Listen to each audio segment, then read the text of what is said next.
Alright, going live, going live. Let me see how everything looks out here. Dare I say, think it looks good. I think this is exactly what I was thinking in my head would look like, and it's coming out exactly the way that I had. So, if you're seeing this back, or you guys are just clicking in right now, thank you very much for coming by and check it out, dude. I am on a 3DS, and I thought the day would never come. I was like blowing it off, blowing it off, blowing it off. I am shiny hunting as soon as I get out of there. Let me make sure this thing's not too warm. Yeah, I think all the temperatures are looking good. Man, this is it. I am shiny hunting old school style.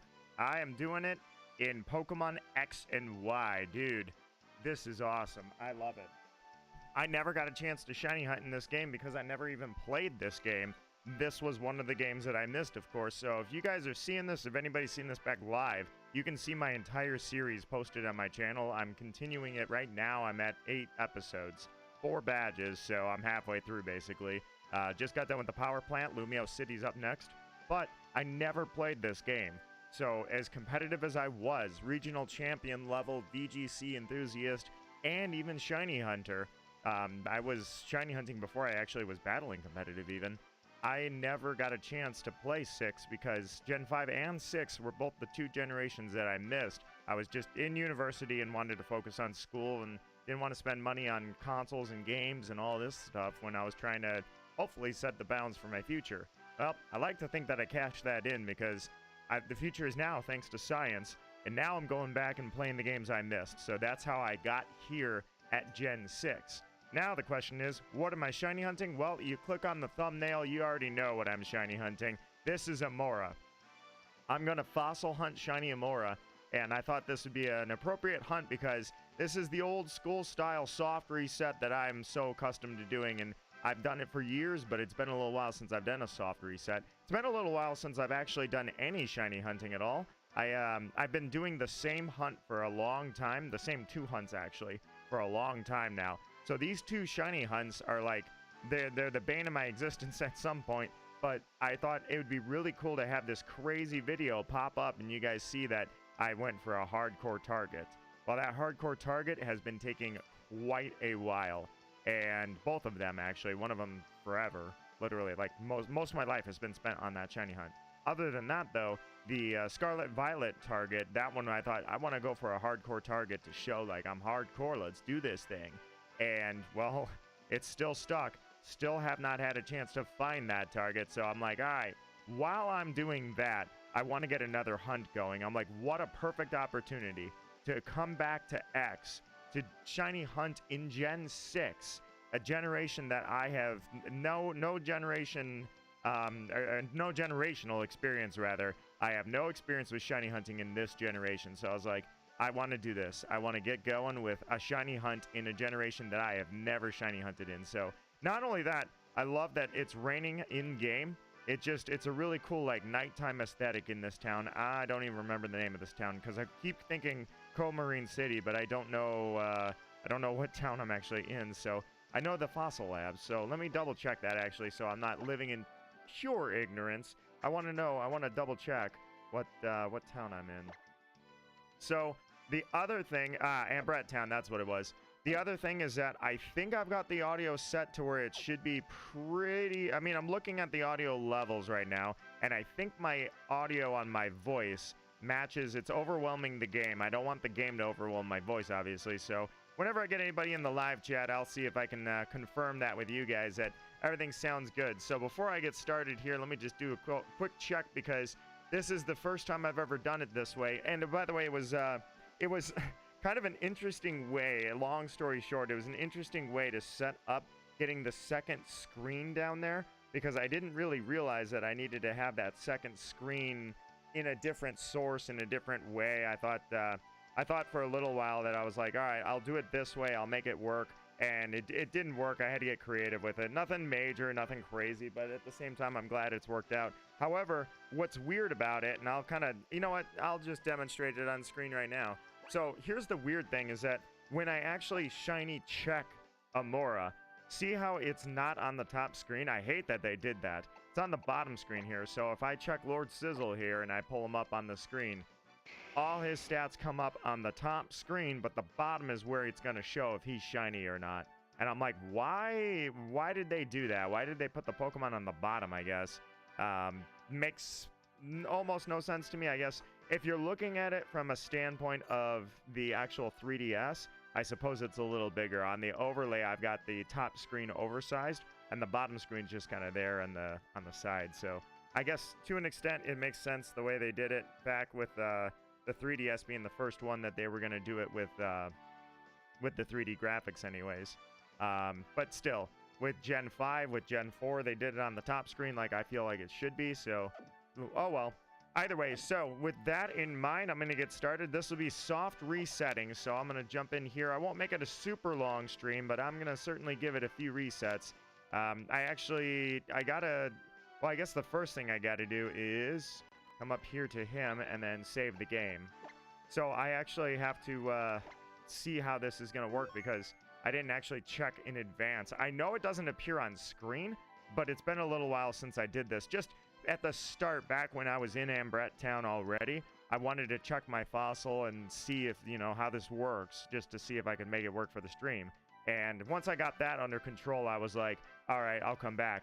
Well, I kind of forgot what it's like, so we're going to find out right now. Like I say, hopefully my voice is very nice and clear and loud versus the game's audio. But not only that, we're inside, and when we're inside, it's not as loud, so I think everything's good. I think everything looks good. I'll just need one audio confirmation from anybody that can let me know if it sounds good and everything's good. So I am researching Pokemon fossils here. Do you have a fossil? Why, I absolutely do.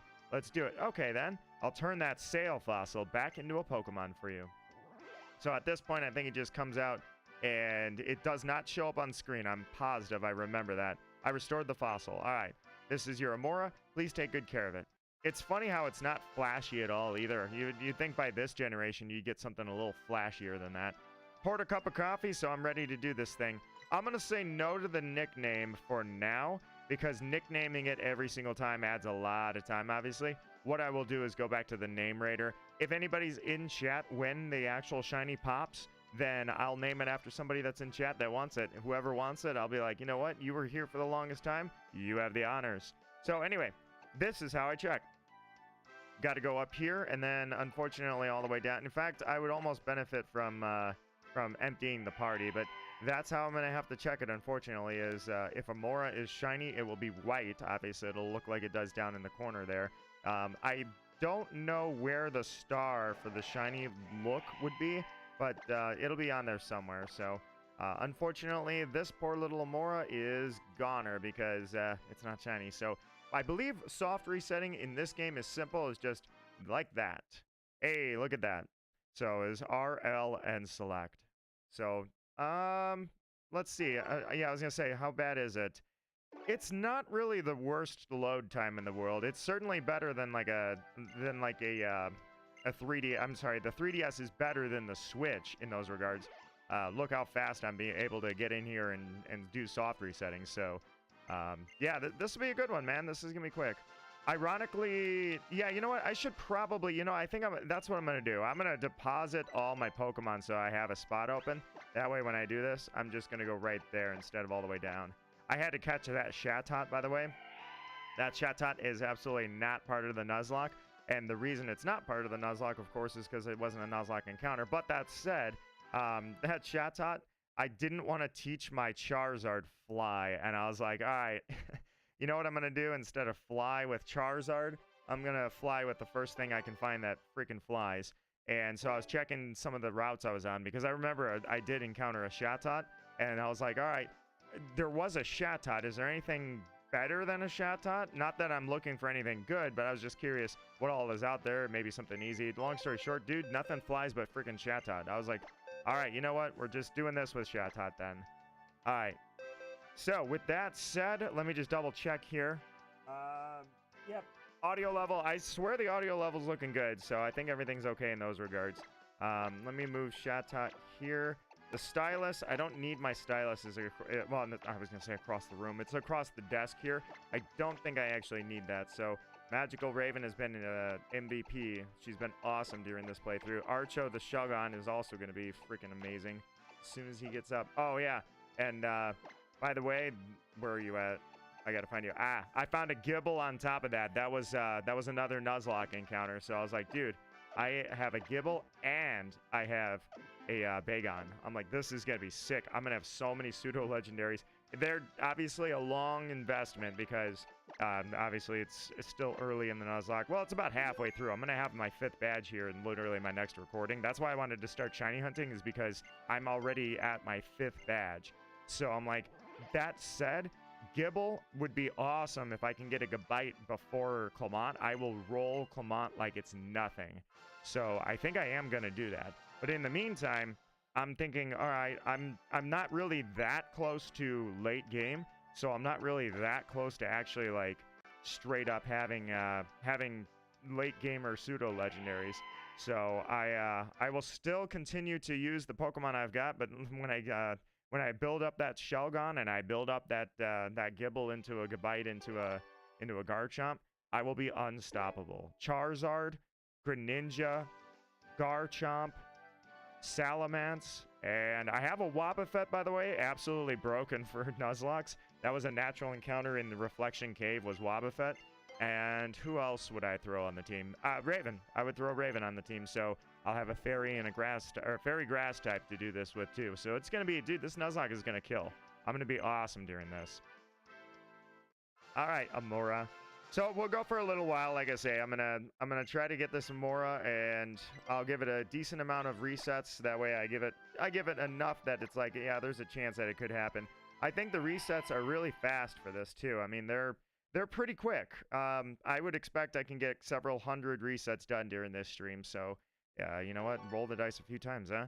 I've got a fresh cup of coffee, and I've got a stream topic of what game series should or shouldn't be made into a movie.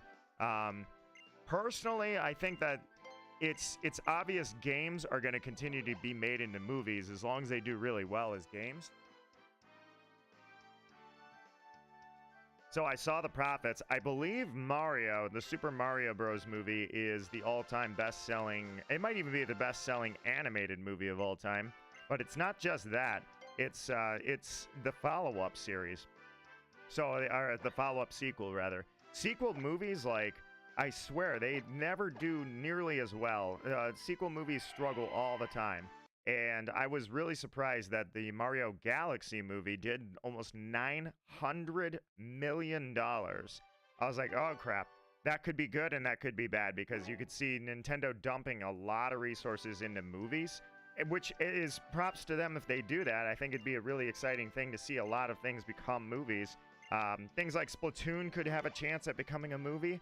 Obviously, Star Fox, yes, we got the Star Fox game, but I'm thinking that they didn't just include Star Fox in the movie just to promote the game. I feel like there's a little bit more to it. Like, they're going to make a Star Fox movie. And I was kind of talking about this during Smash Bros. Do I think that movies are going to only benefit from the most known characters? Sonic is a very known character. Mario, of course, is a very known character. Pokemon, most of them are unknown to the general public. Pikachu is a very known character, though. So if you throw somebody like Captain Falcon, if you were to make an F-Zero movie, do I think it would do even close to as well? No. Do I think it would profit?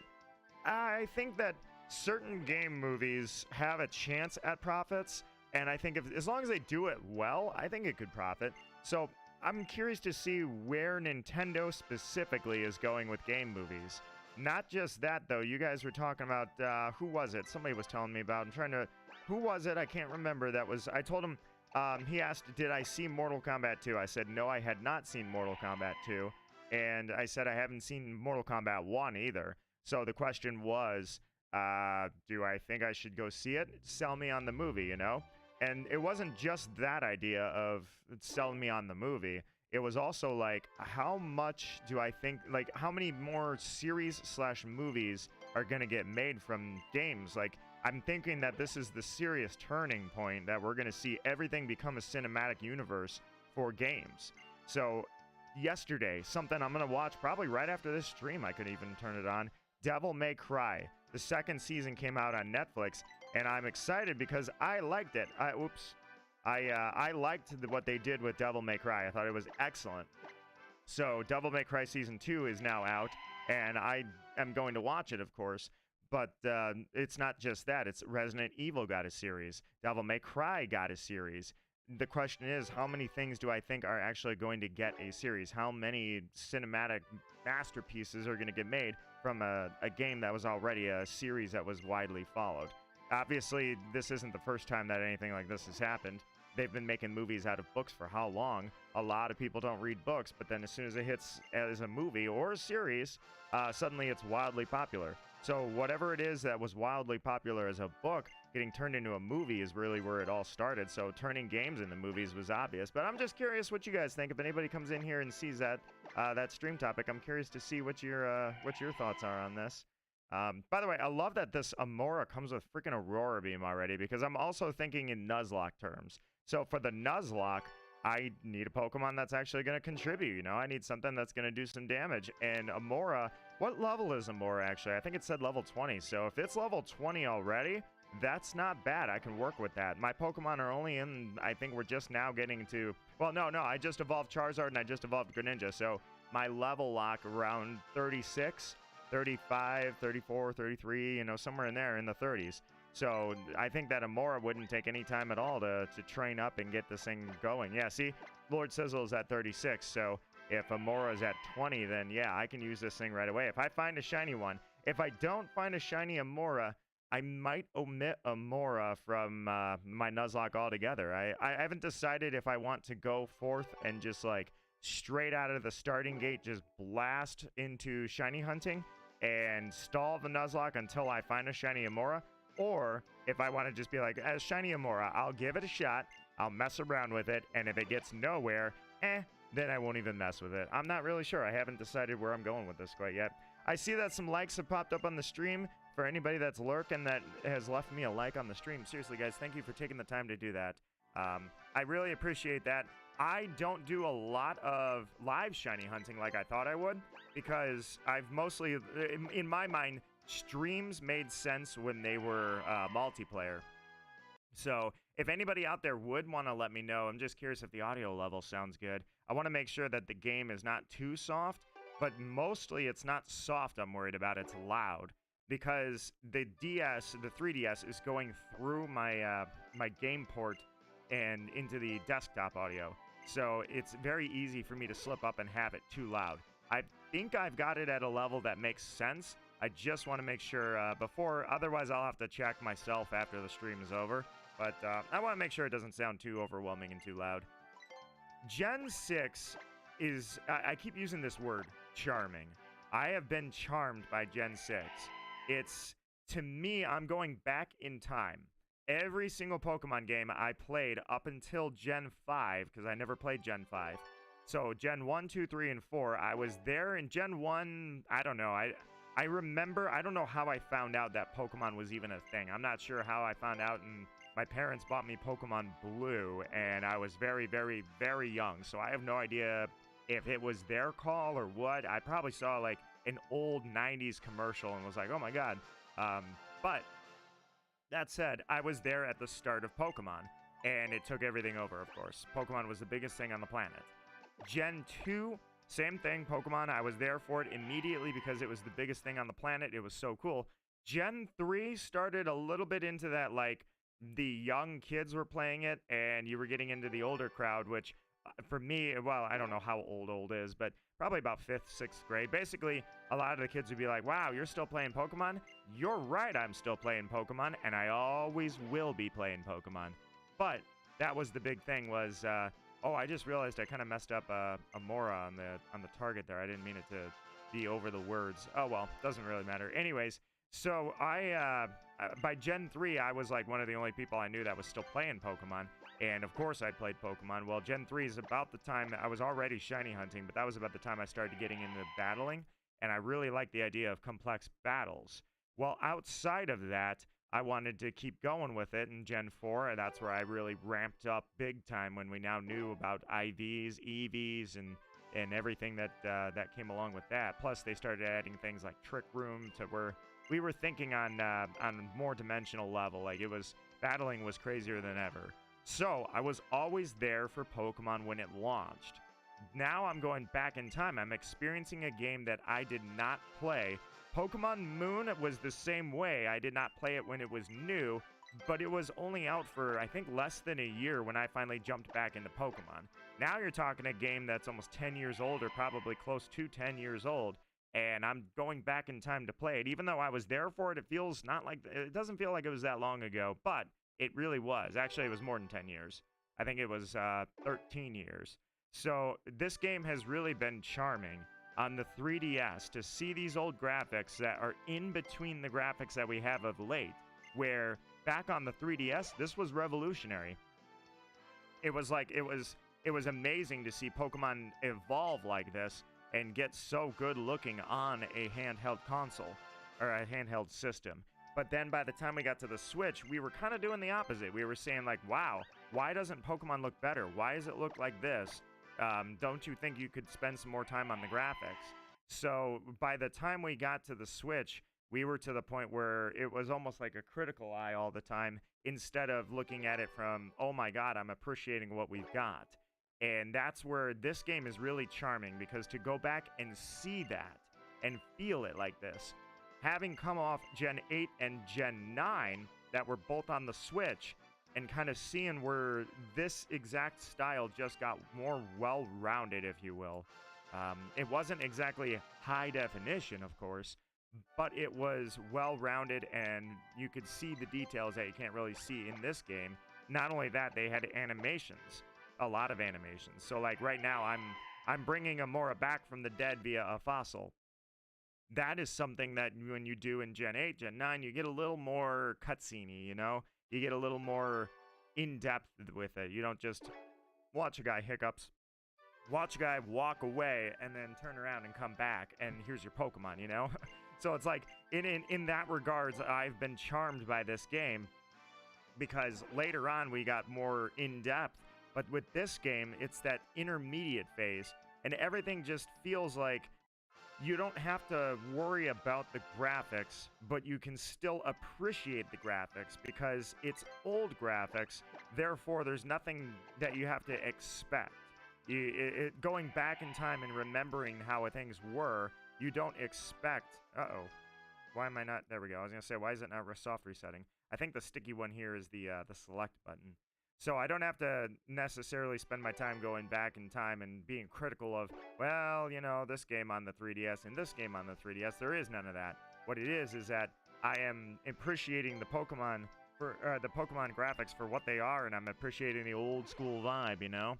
It's like, wow, this is just such a charming game to see 3DS graphics for the first time ever in terms of Pokemon, where, you know, the Lumio City, you're roller skating through the town or through the city, and you're at a ground level. That was the first time ever. But not just that, like the trophy garden, or, well, that's not really called a trophy garden, but the rich dude's garden that you see the fireworks and all that, those scenes are just a brilliant example of this game. And it's like, yeah, this is really the word for it, charming. You know, I went to Comarine City and I saw that the water and the boats and everything that was there, and sure, that's been in previous games, but in this game, there was something special about it being a little higher def, but not like straight up, you know, I don't need to be like Sea of Thieves level to appreciate boats sitting in a marina.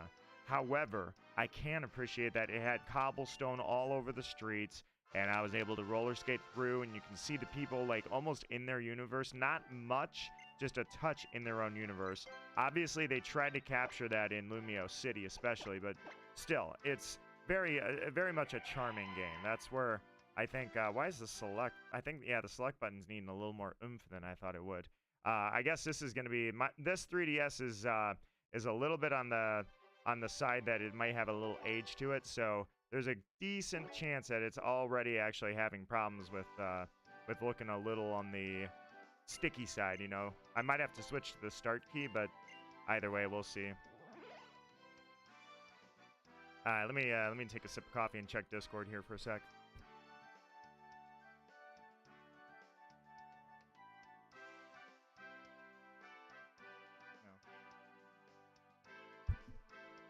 No. All right.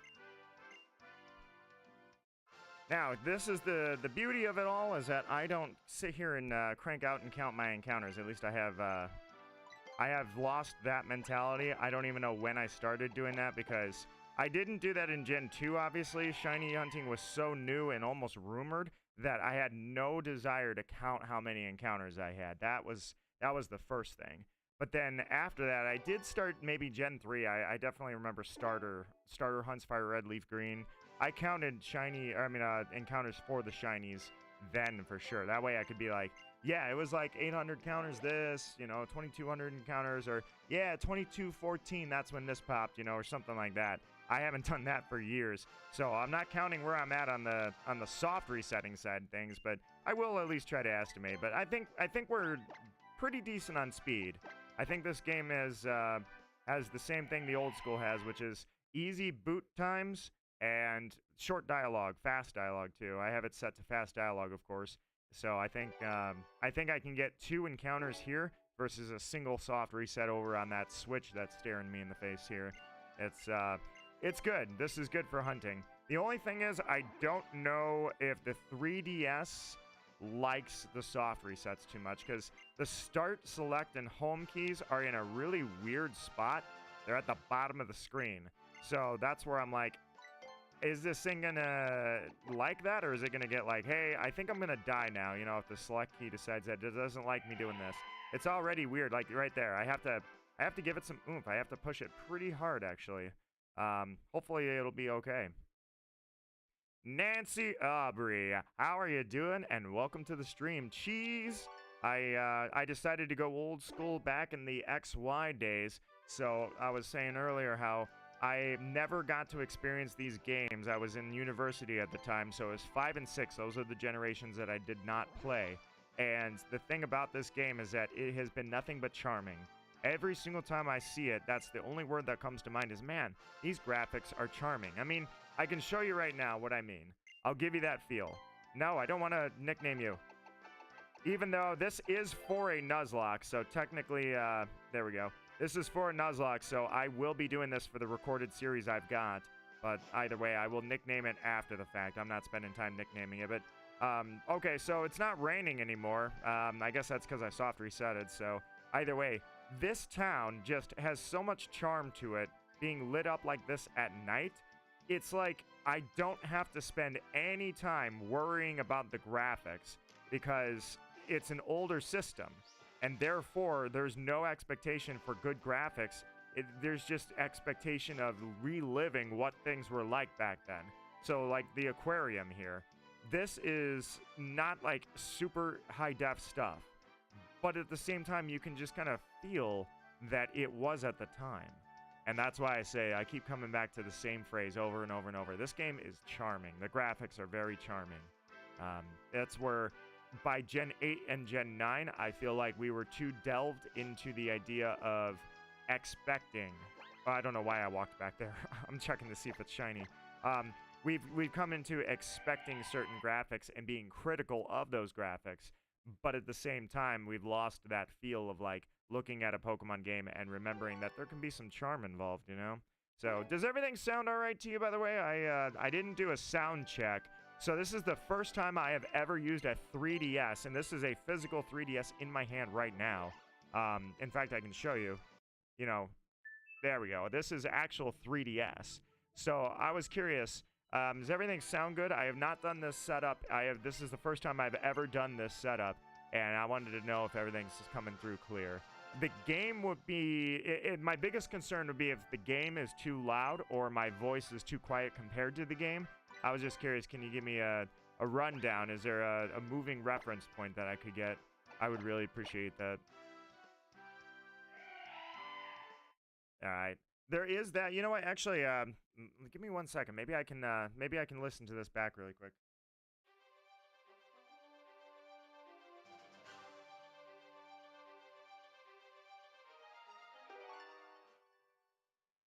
Yeah, I think it's okay. All I did was put the replay volume on really quickly so I could double check. I think it sounds all right. I think I'm good with this. I think I nailed it right out of the starting gate. The only thing I wonder is the second screen. I wouldn't even have that second screen down there if I didn't need it. But you guys can't see if it's shiny. Like, if I'm just using the top screen, which is what I really prefer, honestly. The problem being, of course, with that top screen is if I use the top screen, you don't know if it's shiny. So I would just be like, receive Amaura, and then from this point, you're on your own. See, nothing. You just have to trust me, and then I'm going over here and checking.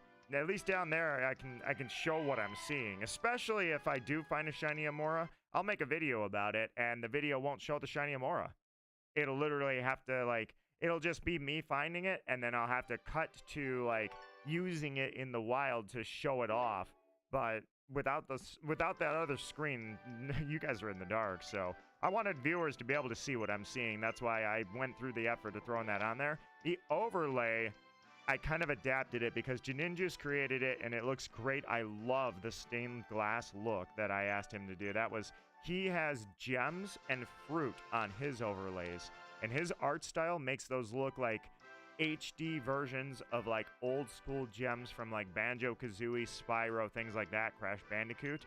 So I thought it looked so good. I was like, dude, I bet you would do stained glass really well. And he did deliver. Oh, did he deliver? It looks so good. But it's not really perfect to have that screen on there. So I was thinking, okay, do I want to blow the bottom screen up? And I'm like, nah, I'll just see how it looks. I love it. I love how this looks. I'm 100% like satisfied and happy in every regards. This is exactly what I wanted. But I want to make sure that it looks good to everybody else. But in the meantime, that said, I'm going to take a sip of my coffee here for a sec. But yeah, I'm just pretty much vibing for this afternoon, sitting here soft resetting. I got a few hours to soft reset. And as I was saying earlier with kind of tying into the stream topic, I'm thinking about watching Devil May Cry after this, and Devil May Cry Season 2 came out. I like it. I have not played all the Devil May Cry games. I know that the first one, it was like a mix of like cheesy, funny. It was good. It was a really, really good game. And then all of the subsequent games, to my knowledge, have always gone over well. Well enough that Dante was one of the most requested characters in Smash Bros. And he made it in Smash Bros, just not as a playable character, of course, but at least he got that representation. So, needless to say, Devil May Cry is a successful series. Split reactions are always going to be something that the gamers look upon when they see their game become an animation, become a series, a movie, things like that. So that was expected. I'm on the side of the fence that I thought Devil May Cry did really well. I like it, and I'm looking forward to Season 2. So that's pretty much where I'm at. Let me take a sip of coffee.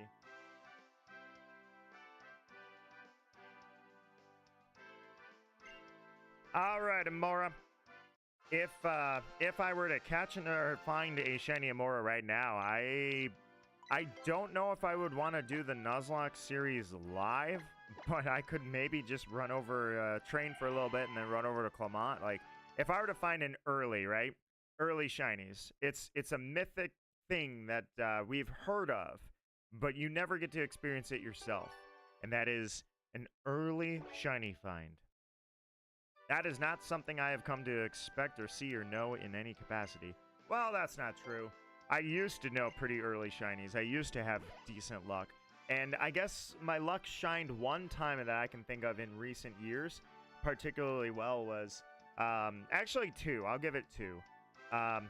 Regigigas in the DLC for Pokemon Sword and Shield. Regigigas was like maybe 1,000 encounters tops. And I definitely lucked out on that one. Then there was Dialga. I did Dialga's hunt live, and I think that one also went extremely well. I'm thinking like 220, 200 is probably my guess for how many encounters I had. So those were like the last time I had easy going early shinies. Then there's like Mewtwo. That game came out in freaking 2017? Yeah, 2017. So, Let's Go Pikachu and Eevee come out in 2017.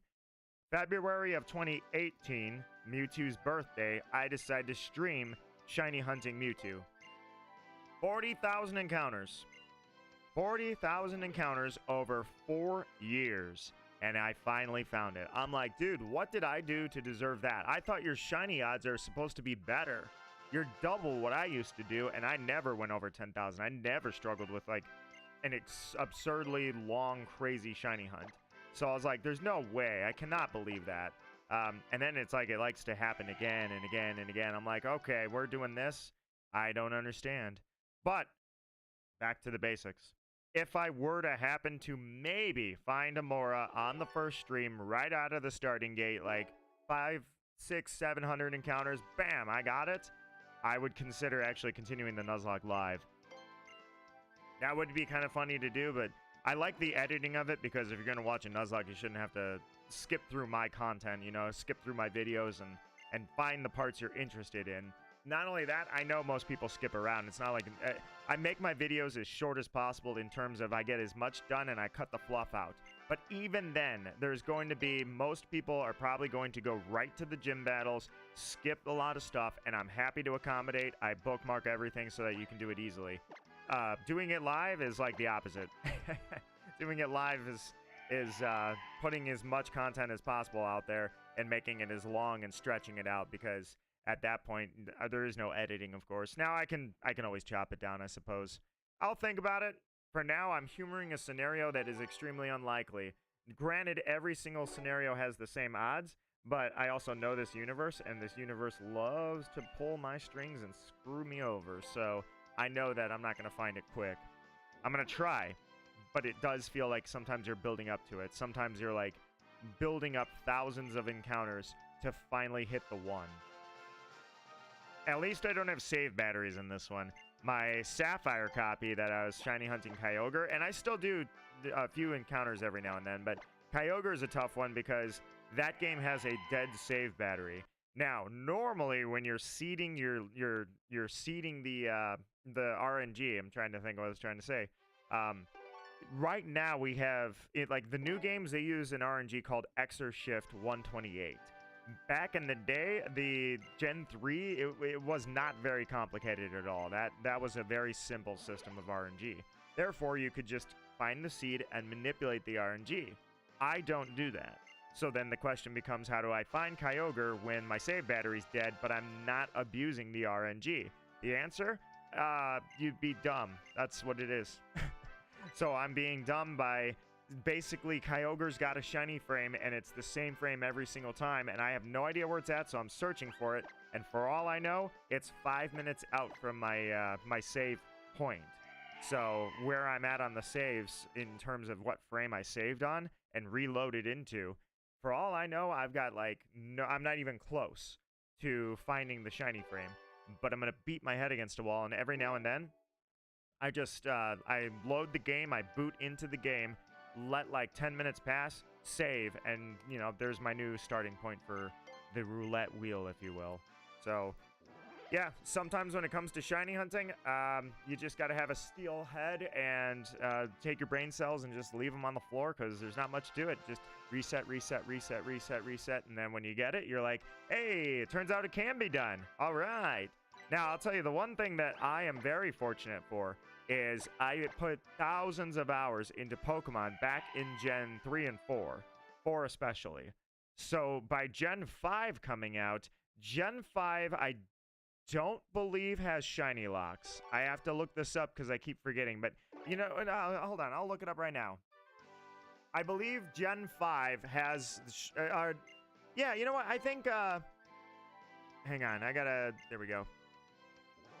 I'm setting the DS down in a strange way. So shiny locks came out, I think, the year after I pretty much bailed from Pokemon, or from gaming in general, to focus on a few things, school related. So when did shiny locks start? Was it Gen 5 or Gen 6? Gen 5. It was Gen 5. So in Gen 5, let me close this and put this back. In Gen 5, so that's exactly it. I wanted to make sure I got that story right. Basically, Gen 5 was the first shiny lock. There was a very good chance that what could have happened to me, it would have been a horrible thing, is that I could have been shiny hunting a Pokemon that simply cannot be shiny, because I would have either done it for the starter or... No, I wouldn't have done it for the starter. I know me. What I did with Gen 4 is what I would have done with Gen 5, which is in Gen 5, I would have played all the way through the game, but then when I got to Reshiram, I would have sat there soft resetting to get it to be shiny and then finish the rest of the game. And the reason that I say that I am very fortunate is I would have done that before I knew shiny locks existed. I would have been lucky at best if I looked up and found that a shiny lock, or that I found out they invented shiny locks. They decided to start doing that. So I would have been very frustrated if I had spent hours shiny hunting something that's shiny locked and found out after the fact, you know? Because I don't imagine myself after all the shinies I had caught. We're talking 500 plus shinies. Almost the entire Gen 4 decks I had shiny, and many of them, they were multiples because I was using radar. So there was a really good chance I would never have a reason to look up if a shiny lock had happened. And therefore, I would have just been sitting there soft resetting, not knowing that they locked the damn thing. That would be a horrible scenario. So I'm glad that that didn't happen, at least. By me skipping Gen 5 and Gen 6 to focus on school, at the very least, I did not waste hours of my time before I found out shiny locks were invented. I can just see myself how frustrated I would be if I had spent hours. Usually I wasn't just sitting there. In fact, never. I don't think I was ever sitting there soft resetting without multitasking. So at least I would have been getting something done. Maybe homework, maybe I was on RuneScape, whatever I was doing, at least I would be doing something else. So it wasn't just like, well, I just threw hours of my life right in the toilet. But at the same time, I mean, sometimes when you're driving, you're throwing hours of your time, you know, you're just trying to transport yourself. So sometimes you just got to sit back and remember that there's a lot of hours that are considered wasted efforts. But still, that would have sucked. I would have been kind of ragey about that. If I was like, dude, I spent all this time, this whole time, soft resetting for a Pokemon that can't be shiny. Oh, I am so glad that that never happened. So that's the you can always look at a positive, and that's my positive for skipping the gens that I skipped, is at least that never happened. Reshiram and Zekrom, which, by the way, we were waiting for Fire Dragon types for how long? What a sick combo that is, and those Pokemon are some of the best legendaries, some of the best designs by far, and I can tell you right now, they're some of the top shinies. Like, especially Zekrom has one of the coolest shinies. So I could see easily where, and maybe that's where I would have been safe. I would have been like, dude, let me look up what this thing looks like shiny. And that's where I would have found it. Like, okay, don't shiny hunt this. Got it, noted. But at the same time, here's the other problem with that scenario. I was told you can't shiny hunt in Pokemon Coliseum because if you find a shiny and catch it, and it's a shadow shiny, then when you go to purify it, it won't be shiny anymore. That was absolute BS, and the only way for me to discover that was to do it. So I jumped right into shiny hunting, and I found Suicune for my friend. I wanted to give her, Suicune was her favorite Pokemon, and I wanted to be able to gift that to her from Pokemon Coliseum. I wanted to give her the shiny as a shadow Pokemon. I got to show her it, but that was all I got, really. Because when you purify it, it's just a Suicune at that point. Either way, that's how I had to find out that they were full of it. I didn't believe it. That's basically what it was. I didn't believe it. I said, let me just dive into it and do it. Well, on those regards, the generation before that, I started in Gen 2. I read, like, envisioned free forum websites and game facts. And that was the thing, was that soft resetting was considered a rumor that does not exist. But at the same time, back then we couldn't exactly fake videos, fake photos. So when people were posting that, no, it really works, this is really a thing, it was like, well, yeah, that guy did it, then the odds are that people would probably have only been able to debunk that as like, well, that was just a natural shiny. He got super, super, super lucky and claimed that he sat there and hunted and hunted and hunted until it turned shiny. But it's not real. So I called the bluffs on all of that because the misinformation that was flying around was like, no, there's no such thing as shiny hunting. Yes, there is such a thing as shiny hunting. Left and right, up and down. Screw it, I'll do it. And that's where I shiny hunted Lugia as a kid and found it. So I could see myself easily, even though I was older, I could be like, oh, they said this for years. There's no shiny locks. You're all making this up. I guess technically the only thing that would save me there is that people would post, you know, like you wouldn't be able to find Zekrom and Reshiram shinies out in the wild. You wouldn't be able to see people's screenshots. The only issue with that, of course, is we had action replays, so you could hack the shinies, so there's plenty of people that would have had them anyways. Long story short, I could have seen myself just easily saying, you know what?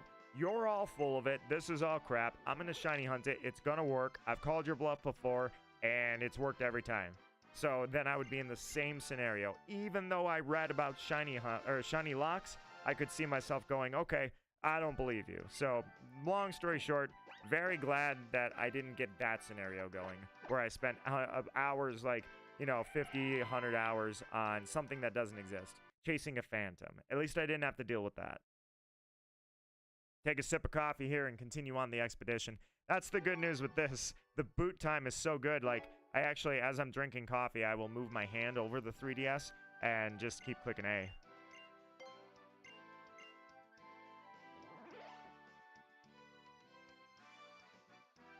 The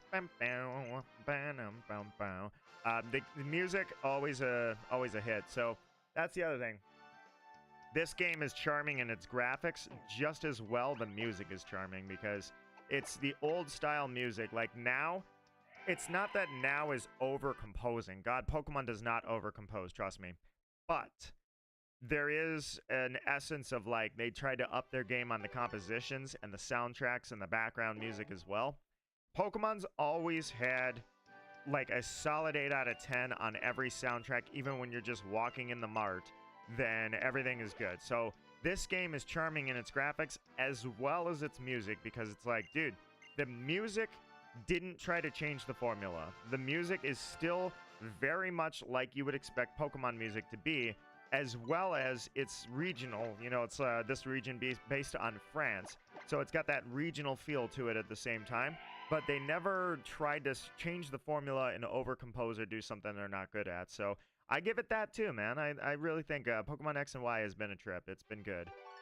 The other thing too about Pokemon X and Y, I was told by Archo, I'll call him out right now. Archo, if you're out there, I'm calling you out a little bit. But yeah, I heard it from you, but I heard it from a lot of people. And then I actually started seeing this comment popping up in like just the randomest places. Like randomly you'll see a trailer about Pokemon ZA.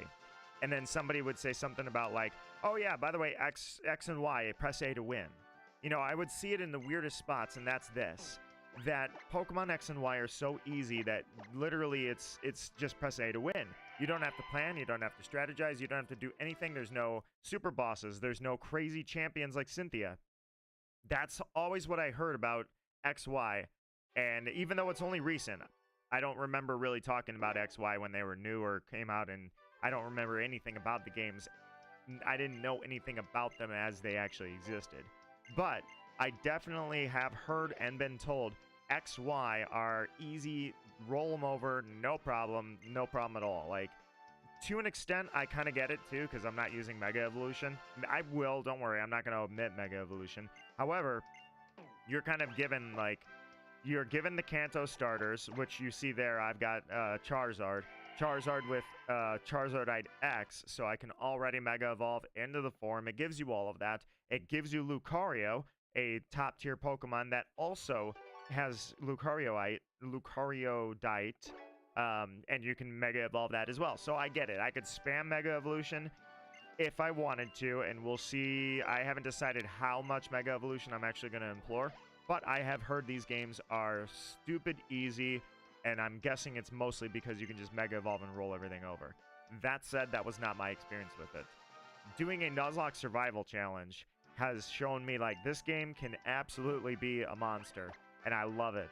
I had several close calls. I have actually lost Pokemon, so if you haven't seen my series, if anybody's listening right now, if you guys, like, Nancy, if you're interested in see that series, I have lost Pokemon. It's not like I just, even though, yes, I strategized very, very well, and I was a top-tier battler years ago, that does not mean that I'm just going to roll everything over and implore strategies that are just going to destroy these NPCs. And especially with the survival challenge of it, the survival aspect, which, if anybody's wondering what that is just a rule I implement where I cannot use items in battles beyond 1 item for wild Pokemon, 2 for trainers, 3 for elite trainers. And I also can only use the items on a route that I have. I can't go back and buy more, and I cannot use a Poke Center. When I enter a route, I survive the route. And those two things combined have turned this into quite the challenge. So, and even then, I would say that, yeah, there's a little bit of like, I cut out boring battles. And so if I see a lot of monotonous battles with no action and no reason to watch, I just cut those right out of the recording. And there's been quite a few of them. In fact, most of them are. I would say the nature of the beast is most of the Pokemon trainers you battle are going to be easy, roll them over, no problem, one Pokemon, no strategies. So I would say that that's already the nature of the beast anyways. But with that said, yes, there was an element of some of them were obnoxiously easy. I didn't really see myself getting put into a situation where I had to think or risk anything or lose a Pokemon no matter what I do. I did encounter that. But it's not often. So either way, I don't think these games have been overly easy yet. I think any one of the new Pokemon games, if you spam the new mechanic like Z moves, Dynamax, things like that, it's going to be a little easier because you're using something the opponent cannot use. I'm Mega Evolving. There's not going to be any Mega Evolution except I would assume that by the Elite Four, they're going to be Mega Evolving left and right. And I would assume that Lysander and such, you know, they're going to be Mega Evolving. Possibly the Team Flare admins, I don't know. But for now anyways, if I were to use Mega Evolution, yeah, nobody else is using it. So that would be easy. Press A to win. I could definitely see where that is. Thankfully, though, for now, I have not seen that. Pokemon X and Y has been impressive in the regards that I've liked the games. I have not seen any press A to win situations. It's been like I've had to calculate my way through several of the scenarios.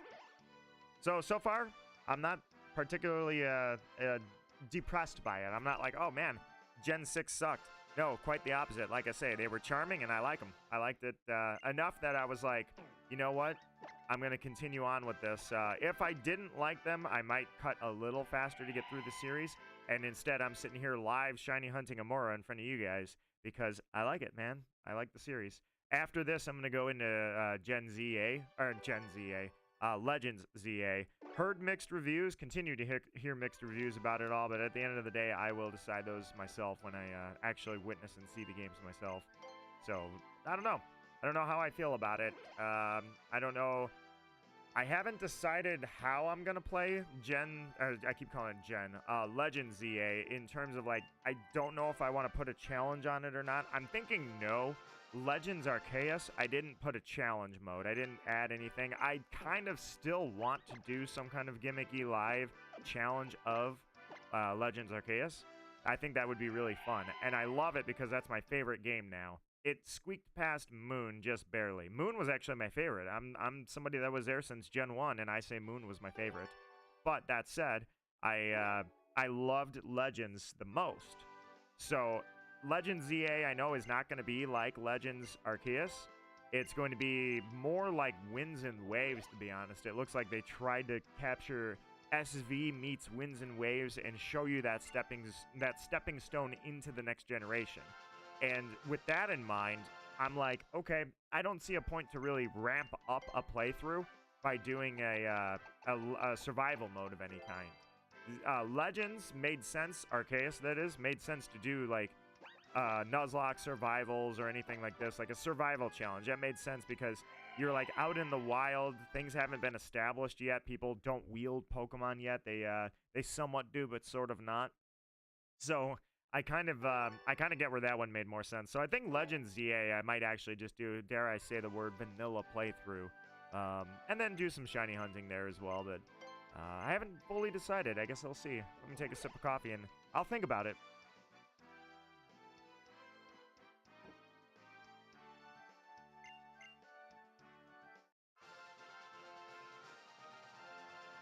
It's funny because I've got my headphones down on the floor, and I don't think they're hanging off the side here. And I don't think that, yeah, you're not hearing the crazy amount of audio I'm hearing because down there I'm like, man, I've got those really high. I know that that's not the level, like my desktop audio is not directly related to the stream audio. Or I should say my headphone volume is not related to the desktop audio. but I'm hearing it on the side here. I'm like, man, that's so loud. I wonder if the mic is actually picking that up. You might even be hearing 2 audio sources. I think everything sounds good. I don't think there's any problems with it. I think everything's good. If anybody out there would like to let me know, I really do appreciate if I could get an opinion on that. If it sounds good, if everything's in order, if everything sounds good, then I'm happy with it. I'm gonna do. You know what? I'm actually gonna talk right here. Yeah. You know what? Here's what I'm gonna do. I'm gonna talk. I want to check the audio one more time. I want to do this. I'm gonna roll this back one more time.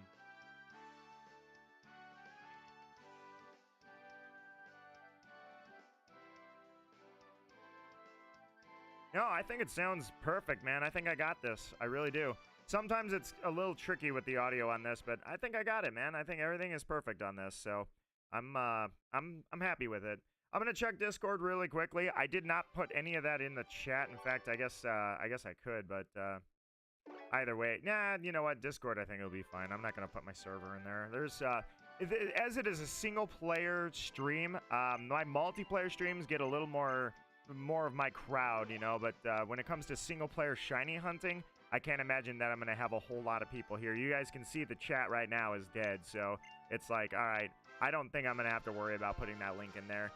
Anybody that sees this afterwards, if you want to give me a shout out or talk in the comments too, I'm game for it, just because the live audio may not, or the live audience may not be here. I may not have a whole lot of crowd in here for these streams. But if you want to leave me a comment, I'll absolutely talk to you about anything that I was talking about during the stream. Like I say, I went off on the whole movie thing, movies and series.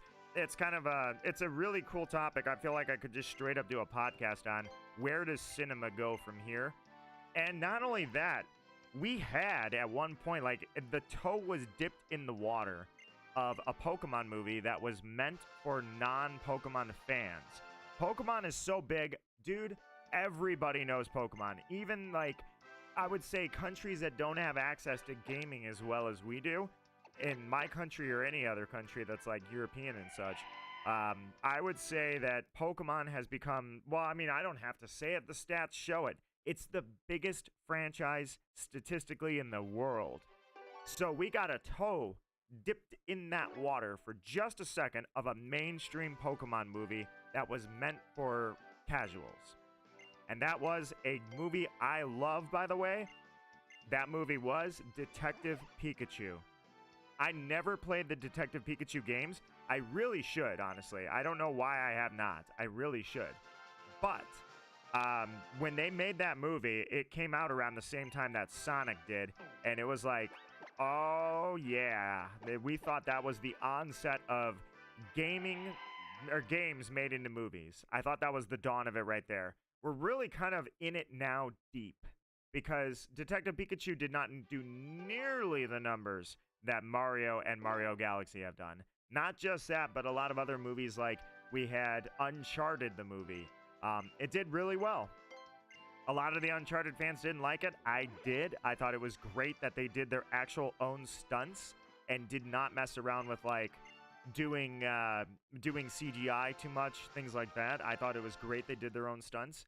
And not only that, I thought the acting was great and the shout-outs were perfect for people that already were very familiar with that series. So I thought they did great. We had the Sonic movies, of course. We had the Mario movies. But then on top of that, we've had Mortal Kombat doing very well. And, you know, to me, it's just, I think we're in the thick of it now where video game movies or video game adaptation movies, we are way in it now. We're going to see a lot of, like, projects left and right. And if it's not movies, it's series like Devil May Cry, which just came out yesterday, so I'll be watching that probably this weekend. And I thought they did very well with Devil May Cry as well. I thought they did really well with Resident Evil on Netflix. Same thing. And it doesn't have to just be Netflix. I'm just saying these two are both on Netflix. But I thought they did really well with Resident Evil as well. And I think we're in the thick of it now where we're going to start seeing pretty much everything become a movie if they think that there's some money that can be made there.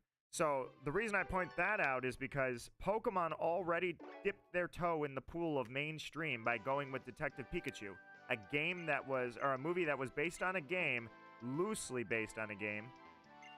Oh, I got a hit. Yes, I hit B by accident. Loosely based on a game, because it doesn't follow the actual game Detective Pikachu perfectly. but it was their attempt at getting a movie that was designed to be not about Ash, not about any of that. Like, it was just a straight up news story, mainstream, appealing to casual fans. And I thought that that movie did really well. I loved Detective Pikachu. I even saw it a day early, and it wasn't like an early release. For whatever reason, the theater I saw it at released it earlier than even the early release. I literally might have been one of the first people on the planet to see it. I loved Detective Pikachu, and I've got the card. So every single Pokemon movie card that has come out, that I know of anyways, I've got. Either way, it makes me wonder, what are the odds we would see another movie like Detective Pikachu that appeals to the casual fans out there that is not necessarily about Liko or about Ash or related to the anime at all, and it's not an animated movie either, because we've had those as well. What if they want to go and do another movie like that? Back in like 2018 when they did Detective Pikachu, it did well, but I think they learned a lot about movie creation, and I wonder, obviously back then they still were able to get a high-profile crowd. I forget who all was in that movie. I don't remember actor names really well. I've always been bad about actor names and such. But I can tell you one thing: Ryan Reynolds being on that poster, that was a huge name. So I think that, and they've done that, of course, with Mario. They've ramped it up. So it makes me wonder. Mario may be the best known, but Pokemon is the biggest franchise. How much longer until they give it another shot? How much longer until they go, hey, let's try this whole Pokemon thing again and try to pick up those casual fans, you know, one more time. Detective Pikachu was a great first attempt at it, and that movie was absolutely fantastic. I have so much fun watching it. But I think it was a few years early. Now they could strike gold, and I wonder if that's coming. So that's kind of where I'm at with the stream topic is, when I boil it all down, I think a lot of games are going to make their way to cinema, movies, and animations and series. But what I really wonder is how much longer till Pokemon gets another shot at that. I think that is probably the biggest one that's on my mind. Like, I think they're going to do something with it. I think the whole Smash Bros. Idea, that one, it sounds nice to do like a cinematic universe of Nintendo characters. I love that idea. I hope it happens. And like we were talking about, I think that a good final boss would be Taboo from Smash Bros. Brawl. Galeem would be the obvious choice because Galeem is the most over-the-top Smash Bros. Final boss we've ever had. But I think Taboo would actually be a great movie villain because we got so little information about him and he was so eerie and creepy that it would just work out great. But at the end of the day, if that does happen, great. I'm not counting on it. The thing I'm wondering is, like, they made $900 million on the sequel. They made over $1 billion on the first Mario movie. How much longer until they say, let's do this with Pokemon? To an extent, I don't even know where I would start with that. Detective Pikachu was an original story. Now, granted, once again, based on the games, but loosely based on the games. So they wrote an original story. Mario, for instance, they didn't write an original story. There was Peach, there was Luigi, there was Bowser, there was Mario. It was all the characters we know and love in a very traditional format.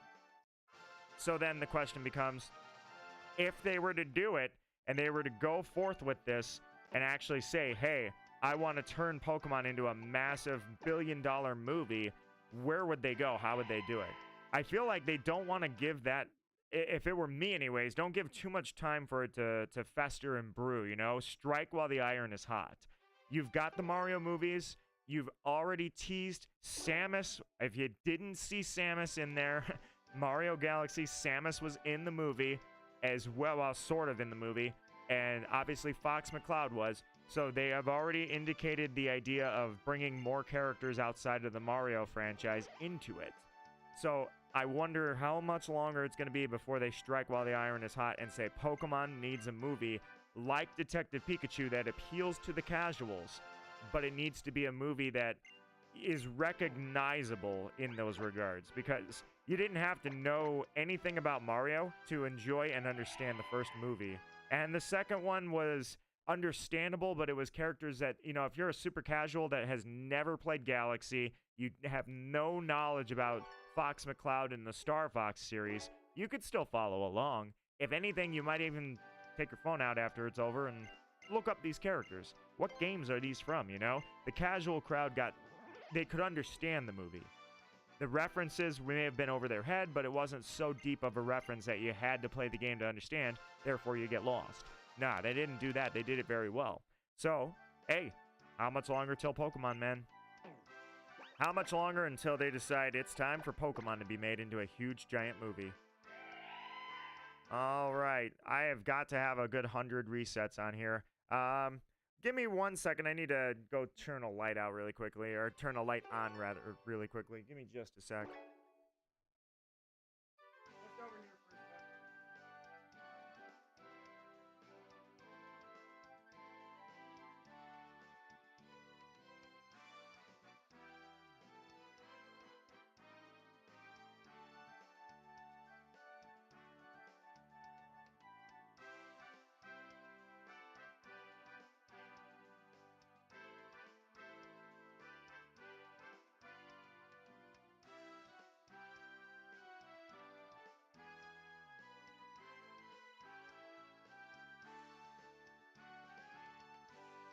Figure probably a pretty good time to fill up the cat's food bowls too, because they're not in here yet.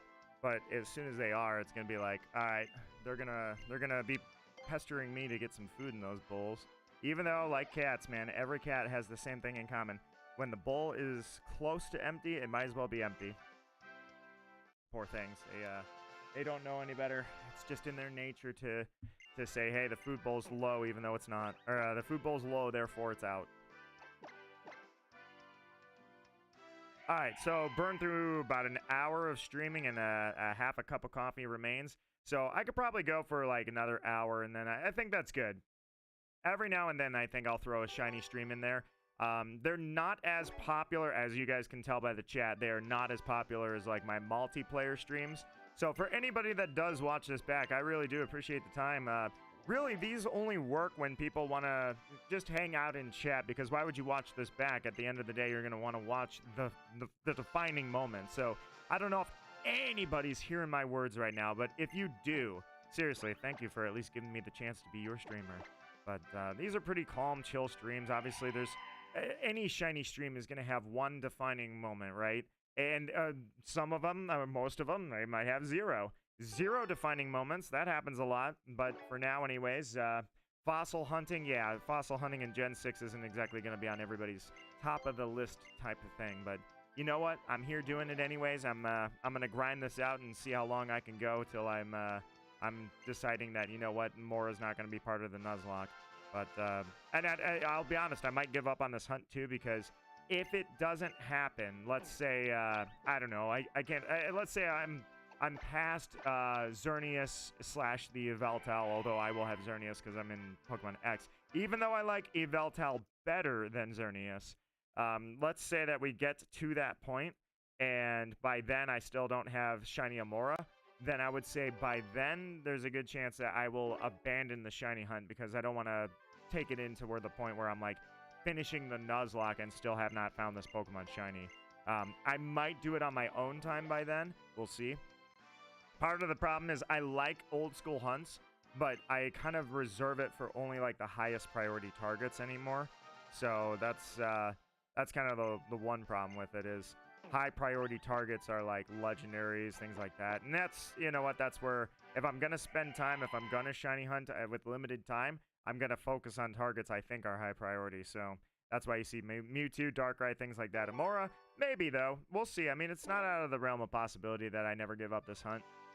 Kyogre is the same way in Sapphire. I haven't actually given that hunt up. I just don't do as many of the resets. And of course, Cresselia, the one that was the aforementioned, I've been hunting it for most of my life, actually. That hunt continues. I still try to pick up that DSI that's behind me and charge it every week and make sure that I'm doing a couple of resets every week. It's not a whole lot, but at least a few. But the one in SV, the hardcore hunt that I wanted to do, I wanted to kind of prove like, hey, I can take on a hardcore hunt too. I'm not giving that hunt up. So, but that said, there's only so much time before new games come out, and it's like, okay, I better start shiny hunting a little more. So, Mora might fall off here. We'll see. We'll see if I have the drive to continue to soft reset the fossils after the Nuzlocke is over or not. I feel like I do. I feel like I never abandon a hunt, but at the same time, do I really want to spend all my time on a hunt that nobody cares about? It's just for me to prove to myself, continuing that I can do a fossil hunt. Amaura is a gorgeous shiny, though, at the same time. Why would I give up that shiny? Look how freaking amazing that thing looks. So I like to keep my shinies in the games that I found them. It's a good run down the memories when I pull up in the file and I'm like, oh yeah, that was a good one. So, all right, let me take a sip of coffee here.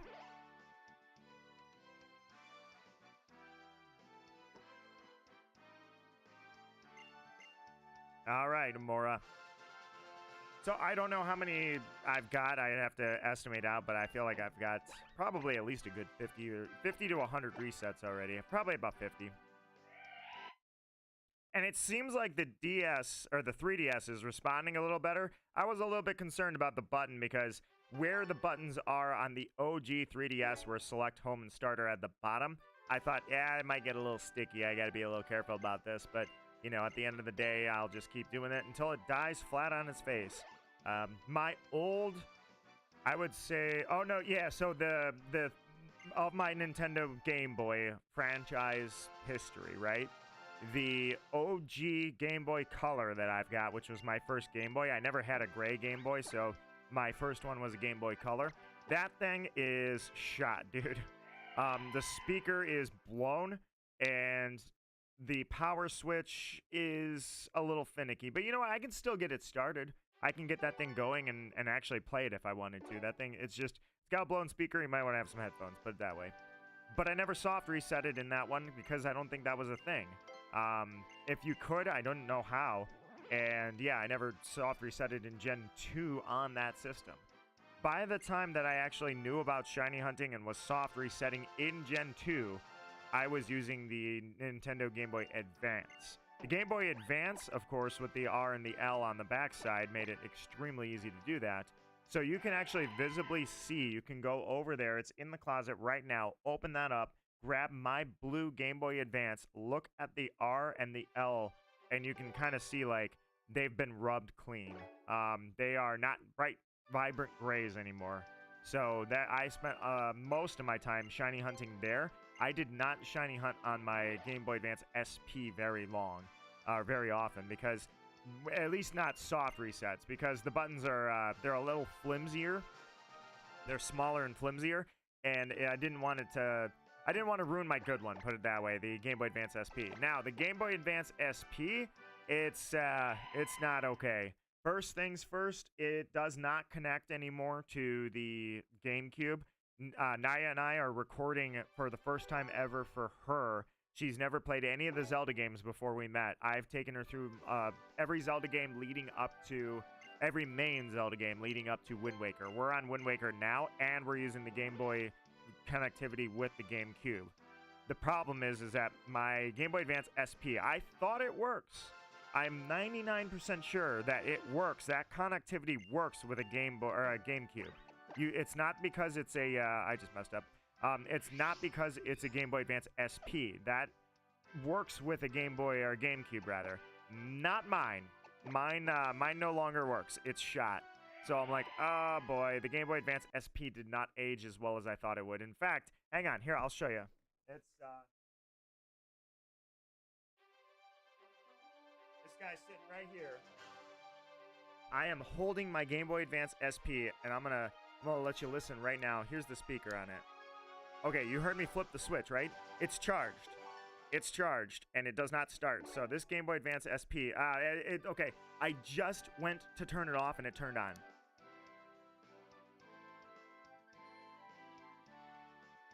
It's decent, but you can tell, like, yeah, I've got Pokemon Sapphire in there right now. It's, the internal battery has gone dry. So this thing's not bad, but at the same time, it's, the screen's not really doing great. You can kind of see it's burned a little bit. It's fine. You can use it. It's not dead, but that thing is not in good shape. So my poor Game Boy Advance SP has seen too much combat and too many Pokemon battles. So same thing. You can just kind of see that everything's been worn down by human fingers. So it's not vibrant anymore. The colors on the buttons are not vibrant. Everything has been abused pretty badly. So that's where it's like, oh man, do I want to do that to another system? Especially this one, this 3DS. If I'm going to do that, I feel like I want to reserve it for high priority targets, because if I'm going to destroy this thing, with it goes the built-in capture card capabilities. And if I'm going to soft reset the crap out of stuff like I did on the Game Boy Advance, like I did on the Game Boy Advance SP, and like I did on my OG silver Nintendo DS. Now, the DS seems to have held up way better than the Game Boy Advance SP did. That thing is doing quite well. So I can give it props to the DS is bulletproof. So I guess the question becomes, you know, if you're gonna put your Game Boy through hell, is it, make it worth it? That's the moral of the story. Make it worth it. All right, Amaura. That's the question I have to ask. Are you worth it? I guess my mantra, by decree of Nito Marquis, it's always worth it. Every shiny, no matter how long it takes. So if I'm going to stick by my phrase, if I'm going to stand by my words of the years past, then I would say that even if you burn up a whole system, the hunt is worth it. And I haven't burnt up any of my old Game Boys. They're beat up. They're quite beat up. They could stand to get a little bit of an overhaul. I mean, if I really wanted to, the console, or rather the handhelds, they could be opened up, buttons replaced. You know, I could restore them and bring them back to life if I really wanted to. I don't know if I want to, actually. I never really asked that question before now.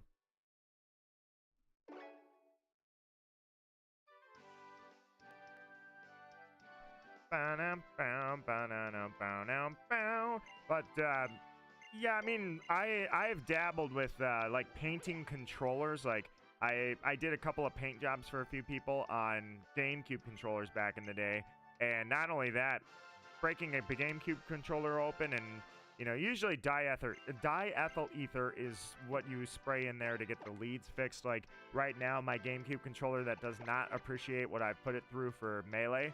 And not just that one, but even my good one. The one I think I stole from my friend Lauren many, many, many years ago, and accidentally didn't even realize I walked off with it, because I never had.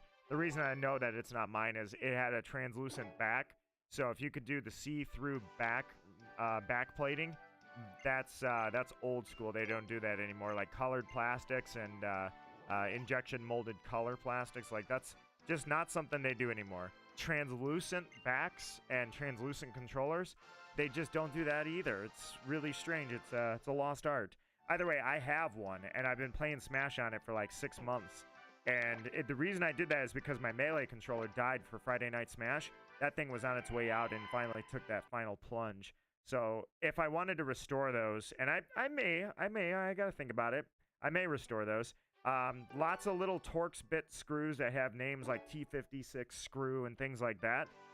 That'll take care of it. But then you get in there, you clean it up. Well, it's no different for my Game Boys. The Game Boys that have not aged so well, the speaker can be replaced in my original Game Boy. And as long as the screen is good, which every single Game Boy I have, the screen is still okay, minus the SP has a small amount of burning in it. I mean, we're talking super small amount. But other than that, every single system has a good screen. So I could restore them if I wanted to, and I'm kind of wondering, like, it would be a nice little weekend project. I kind of need to set up a workbench because I have an old desk from a law office that I restored a little bit that I usually do all my stuff on. It's not the one I'm at right now, but it's really, it was falling apart. I restored it. Now it's just kind of slowly starting to cave, and it's never going to be nice. So really what I need is a permanent desk. Acquire not like an IKEA desk. I want something kind of nice and heavy and bulky and something that can take a beating if it has to. Somewhere to work on all this. Especially for like building a new computer someday to replace this one. Eventually, not right now. This thing hosts streams quite well. I'm pretty happy with it. Right now its temperatures are all good and everything is good with it. Even though it's got two screens going at the same time, it seems like everything's fine. Graphics intensive it is not, but if I had to do something that was graphics intensive, this computer couldn't do it. But either way, I digress. if I get the right setup, I get a nice desk together that I can get a bunch of small screwdrivers all organized with tackle boxes are the best way to have little compartments where you can put your screws in, by the way. I might consider if I want to take apart my Game Boys and replace a couple of the parts that are maybe not failing, they're just not as vibrant as they used to be. I might think about it. It'd be a cool little weekend project. I could do some before and after pictures and be like, hey, check this out. Not only that, but I haven't painted a controller in a while. Now, granted, I did solid paint jobs, but doing a decal is not very hard either. So it'd be kind of cool to do one of those. The big thing you want with controllers is when you paint it, a lot of people just say, oh yeah, you paint it with paint. Okay, well, what kind of paint? Do you use acrylic paints, acrylic acrylate, methyl methacrylates? Do you use epoxies, polyurethanes? What kind of paint, right? I'm a urethane guy myself. I think urethanes are the king of controllers. But that said, sometimes urethanes can be kind of tacky to the touch. So if you're going to especially do decals, that's where I was always a pro at this was. Now, granted, I didn't do decals, but what I did do is seal the paint with a top coat. So usually like a polyurea is a good one. Something that's tack-free. It's like smooth and glossy almost. So that when you're restoring the controller or giving it a custom paint job, I would paint it. I'd put a nice tacky top to it. Sand it down with like 2,000 grit sandpaper. Get it nice and smooth. That way, when you're sweating on it, it's not building up sweat and causing it to be tacky, things like that. Long story short, I haven't done any of that in so long. I feel like it's overdue. I should totally do that. It's hard to do with new controllers like PS5 controllers and such. Controllers have become very complicated. But I could totally do it with my old GameCube controllers. Give it like a nice Triforce on one side, Master Sword on the other. Something like that. I think it'd be kind of cool.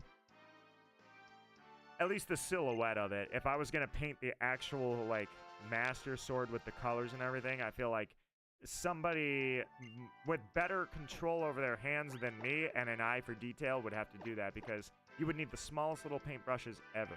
But I could certainly easily paint the decals of all these things and the silhouettes and make a cool little controller out of what is already a broken controller. So, I think that'd be a cool project I might be interested in. I gotta think about it, because there's a lot of house projects that are involved, too. Like today, fuel filter.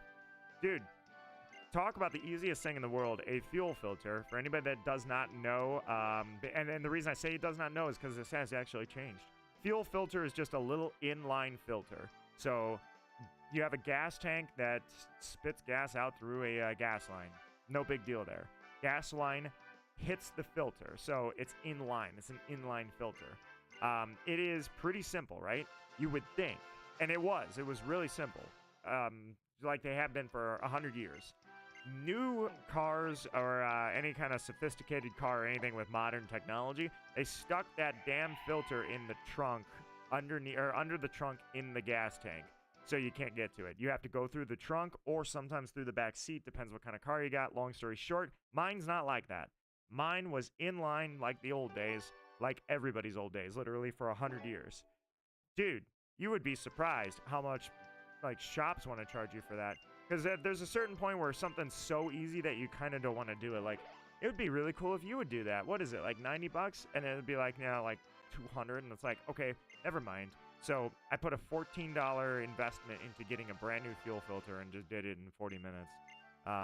So that's where I say, though, is I always do necessity projects. And that's where I could use a good weekend project, something fun, a little bit artistic even. Because doing necessity projects is just like taking care of problems. And there's a certain point where you don't want to spend your whole life just freaking putting out fires all the time. Like, all right, the car needs this, the car needs that, the house needs this, the house needs that, you know? Sip of coffee. I need some coffee. That's what I need.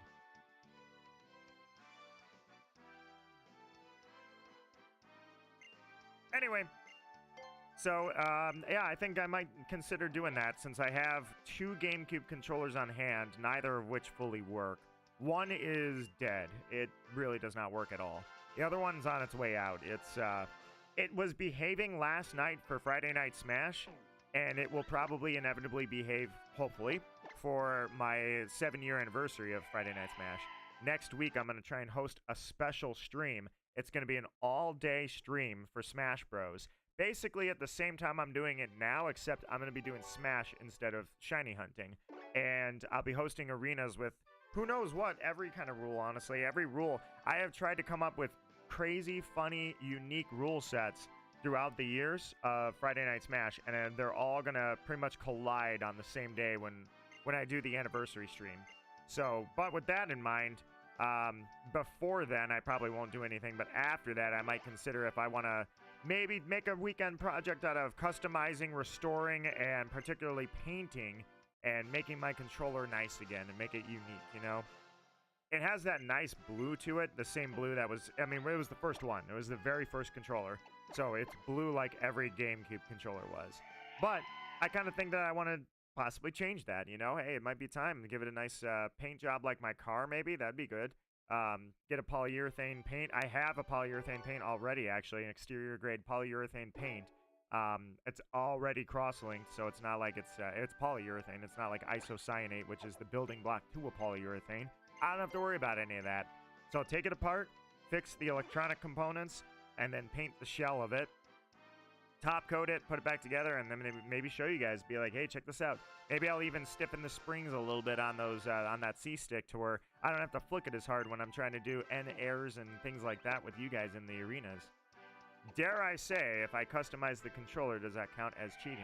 And the answer is, well, I think the tournaments usually count that as cheating, but I don't, not during Friday Night Smash. We're all on LAN and Wi-Fi anyway. It's not like we're doing competitive. But yeah, I think I might consider that. I might put the controller together and, or tear it apart, put it back together. The only thing is I need a nice area to work with where it's, you know, like a workbench environment. I'm going to take a sip of coffee here, but that's kind of where my thoughts are, man. That's my weekend thoughts in the summertime. Like, I don't want to just spend all my time in the garden trying to grow vegetables, which right now I can't because I'm still getting the garden compiled and get it together. I don't want to be constantly having to clean up the yard after storms, fix the car when it's got a problem like last year, needed brakes, now fuel filter. These are all things that are nice to depress with. Like, okay, changing the brakes, I'll just turn on some music and spend 5 hours cleaning everything real nice, get nice and shiny, lubed up nice, put the brake pads back on, be done with it. That's nice, but that's not like a artistic project that's not necessary, something I can truly enjoy. It's a necessity. I'm itching for something that I can just enjoy, and I think that's going to be it, is GameCube controller. Back to the original topic. Do I want to restore my Game Boys? The Game Boys, they're not in bad shape. I think it'd be really easy just to replace the L and the R button after all that soft resetting.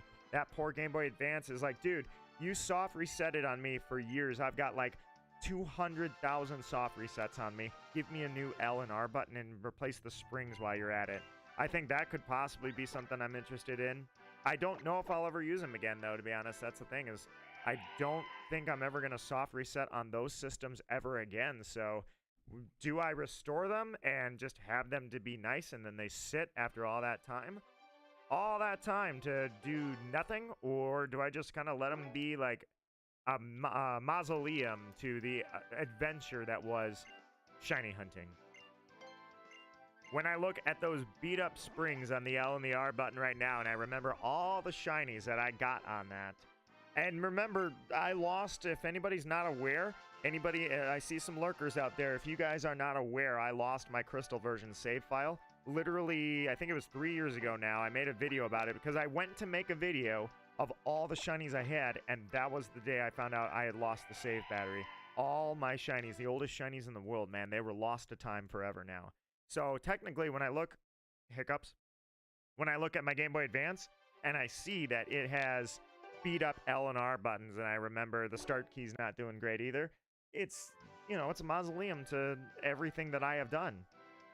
So if I were to restore that Game Boy Advance, to an extent, it would make it nice again, but it would erase what all the shinies that I lost had done to it. So I'm not really sure. Haven't really thought about this. Just kind of spitballing some ideas that are going through my head as I shiny hunt. Let me take a sip of coffee.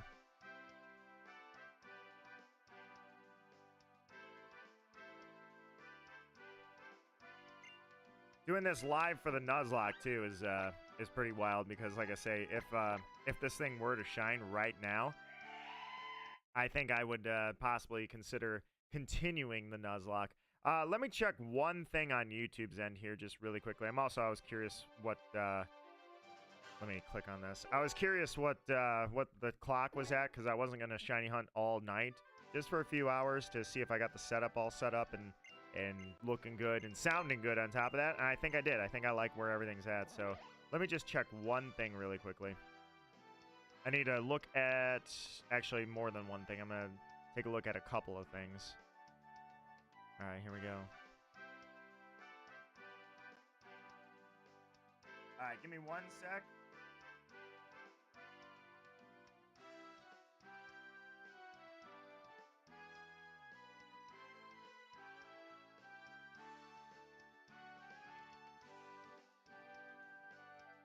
Just type in one thing really quick.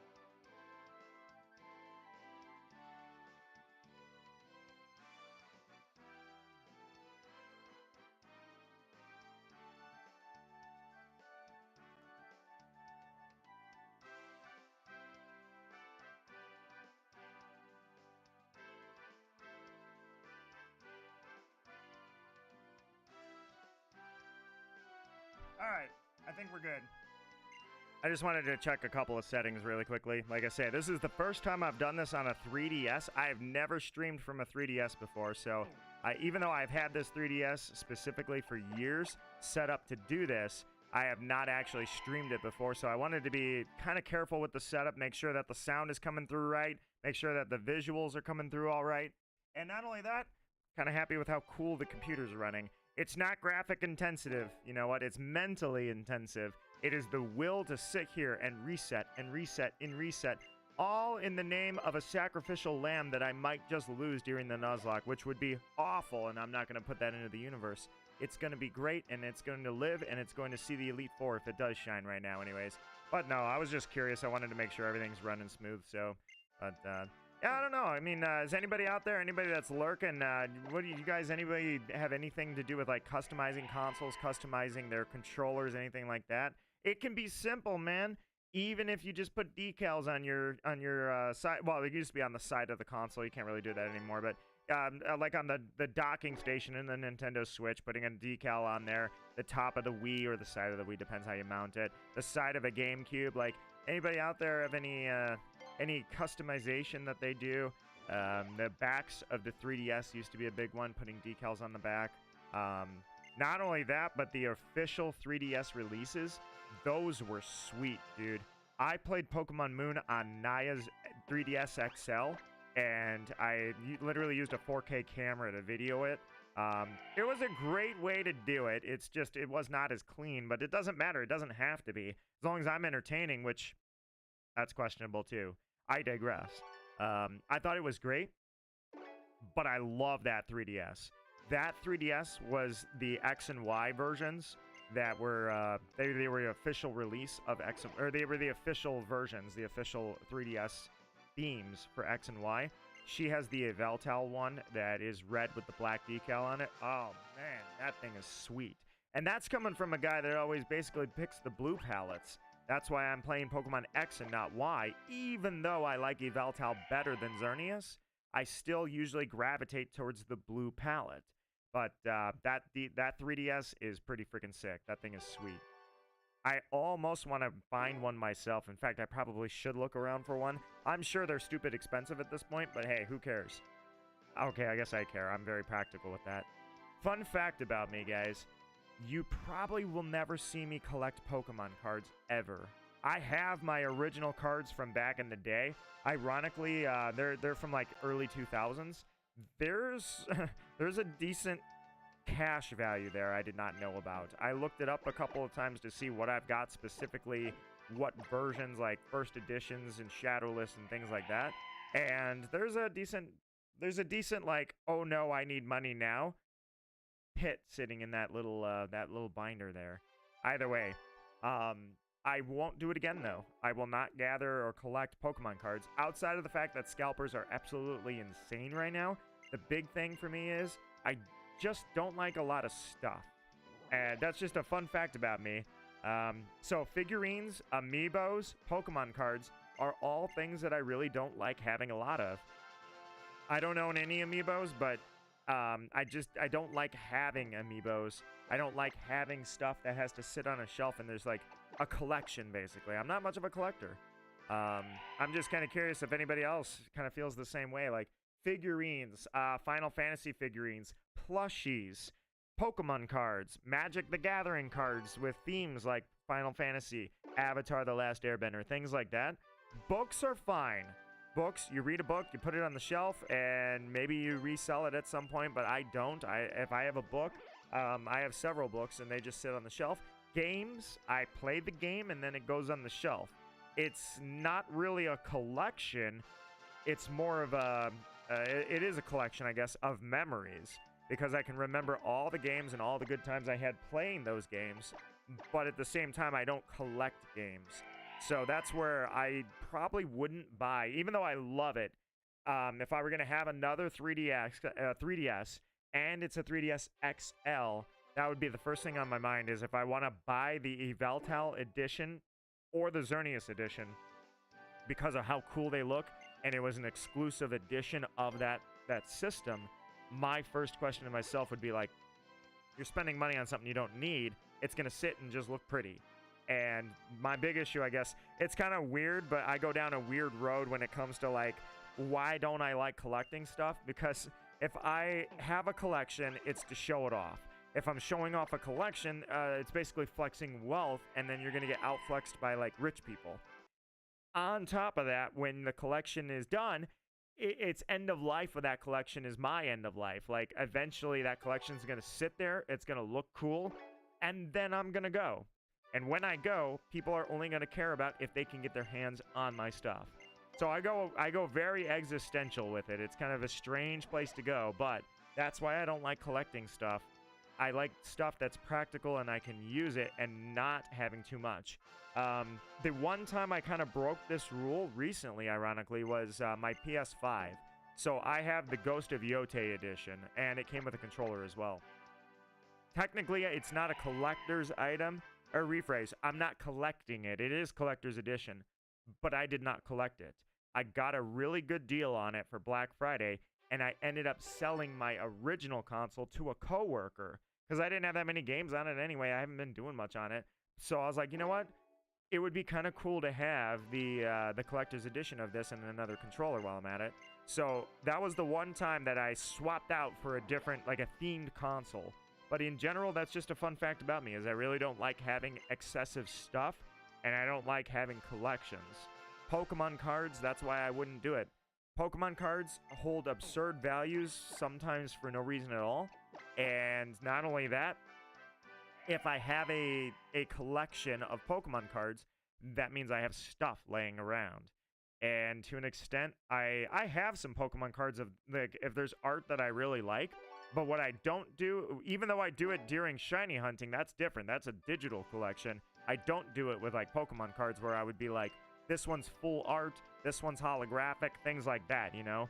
I don't really like collecting stuff. It's just kind of a strange thing. That's a fun little fact for you, so... Thanos, my friend, how are you doing? Long time no see. It is a pleasure to welcome you in. How are you doing? Just got myself a quiet little afternoon here. It's, kind of the opposite of Splatoon streams and Smash streams. These are my quiet streams. There's not a lot of people that come through. It's just sort of me rambling off whatever's on my mind and whatever's in my head. So I've got a couple of ideas coming out of just talking to myself, which is I kind of feel like I want to customize a controller. I've got 2 GameCube controllers that bit the dust. One I still use, and I'm going to use it next week for my 7-year anniversary of Friday Night Smash. Hopefully it hangs in there. I'm sure it will. It hung in there last night.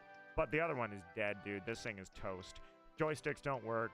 The buttons rarely actually send, like, I'll press B. Sometimes it works. Sometimes it doesn't. A, usually what happens is when the controller starts up, A is either on full blast, so it's just punch, punch, punch, punch, punch, punch, punch, punch, or it's the opposite. You're pressing A, nothing's happening.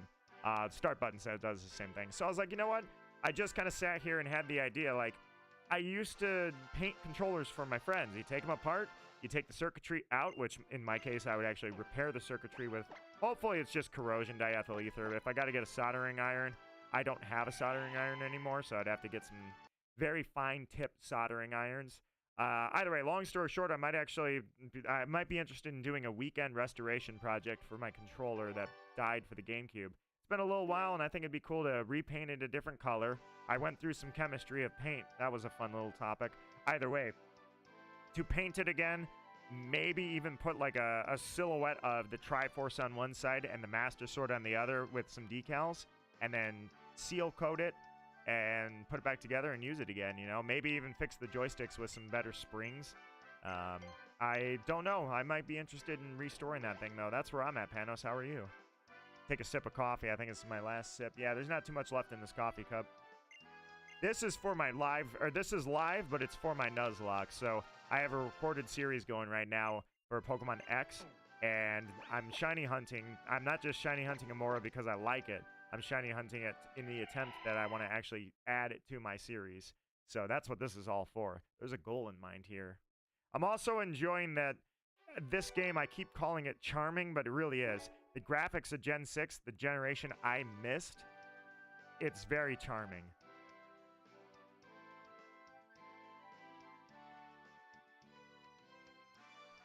All good from my side. Been drowning myself in studies. That is what landed me in this position, actually. So I missed Gen 5 and I missed Gen 6 specifically because I was drowning in studies. I wanted to kind of hunker down and lock in for, hey, my kitty is, no, don't do that. He was clawing the chair. Why? I will pay attention to you. I will pet you. I love you. This cat, man, this cat. Anyways, I locked in, if you will, for college and university years. So that's why I missed Gen 6 and Gen 5, because I was like, no video games. I'm gonna make something of myself. I'm not gonna screw this up. And I guess you could say that it's working because years later I graduated university, I got the job, and that's where I'm at now. Making up for lost time by going back. The beauty of X and Y specifically is that I don't have to, and I don't normally have a critical eye, but I don't have to have a critical eye. Gen 8 and Gen 9 specifically on the Switch, you could have, it was almost hard not to have a little bit of a critical eye on, hey, this is the biggest franchise in the world, statistically speaking, and we're on a modern console. Why do the graphics kind of still suck? They're not horrible, but you get my point. Like, Legends Arceus was an art style I loved, but that's not what Legends ZA appears to have gone for, and that's not what Gen 9 went through. So it was like, and Gen 8 was the big one. Gen 8 was the first Pokemon game that was not Let's Go anyways on the Switch, and the graphics kind of not so great. So going back to the 3DS, I don't have to have any of that. Hey. My cat is now chewing on cords. He's doing everything he can to get attention, dude. Anyways, so that's what's so charming about the 3DS is seeing the evolution through the years, going from the original DS, Gen 5 and 4, into Gen 6 and seeing what they did with it and experiencing that without a critical eye, looking at it like, I can see myself, had I have played this game new, I would be in the same position I was with every Pokemon game. I was not critical of what the product was. I was just happy to have it. Hey, what are you doing? My cat is like breaking every rule, man. He's breaking every rule. He's chewing on cords. No, get off my headphones. Hey, what are you doing? He wants to break every rule right now until I pick him up and pet him. Look at this cat, man. This old floofy monster. Anyways, understandable and respectable. I have really missed Pokemon. I always loved Pokemon on the 3DS. Probably my favorite gen console, too. That's the other thing. It's not just Pokemon. I have missed everything on the 3DS. So I kind of got to ask myself, should I make up for lost time in those regards as well and track down a few of the 3DS games, you know? Mario Kart on 3DS, right? One of the greatest Mario Karts ever. I believe that is regarded as, like, one of the greatest. I don't think it was Double Dash, was it? That was on GameCube, I thought. But should I pick up Mario Kart? I'm sure it's out there for cheap. Tamagotchi Life. I would not want to play it. Tamagotchi Life on the 3DS, as well as Tamagotchi Life Living the Dream on the Switch. It's not that it's a bad game. I mean, look at how many people are loving that game, and it's getting extremely high reviews across the board. So I cannot say that Tamagotchi Life is a bad game. I'm saying it's not for me. I'm just not a big Tamagotchi person. Hang on one second. I gotta go over here.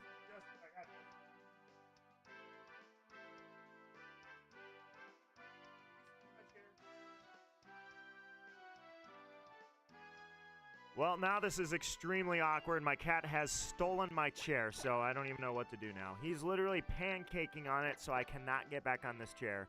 He is something else, man. When he wants attention, he is something else. All right, I'll give you some pets. I'll give you some pets. Oh, I'll give you some pets and some love. Oh, I'll give you a little bit of pets and love. You big, floofy, giant monster. You're literally the world's smallest bear. You're not a cat, you're a bear. All right. Amaura. I think I have got to have a solid hundreds resets in here. Anyway, Panos, what kind of games do you recommend if I were to go back in time here? If I were to say, you know what, I'm playing Pokemon, and I've had this 3DS for years. It's not like I just got the thing. I mean, I played Pokemon Moon, but I only own, when it comes to 3DS games, the only games I've got: Pokemon Moon, Pokemon Ultra Moon, Pokemon X. That's it. So help me out. What do you recommend? Should I go back in time and relive the things I missed? Trying to remember, I thought that there was like one of the Final Fantasies. No, that's the DS. I played Final Fantasy 1 a million times, or maybe not a million times actually, but multiples. I've got it on PS1, I've got it on original NES.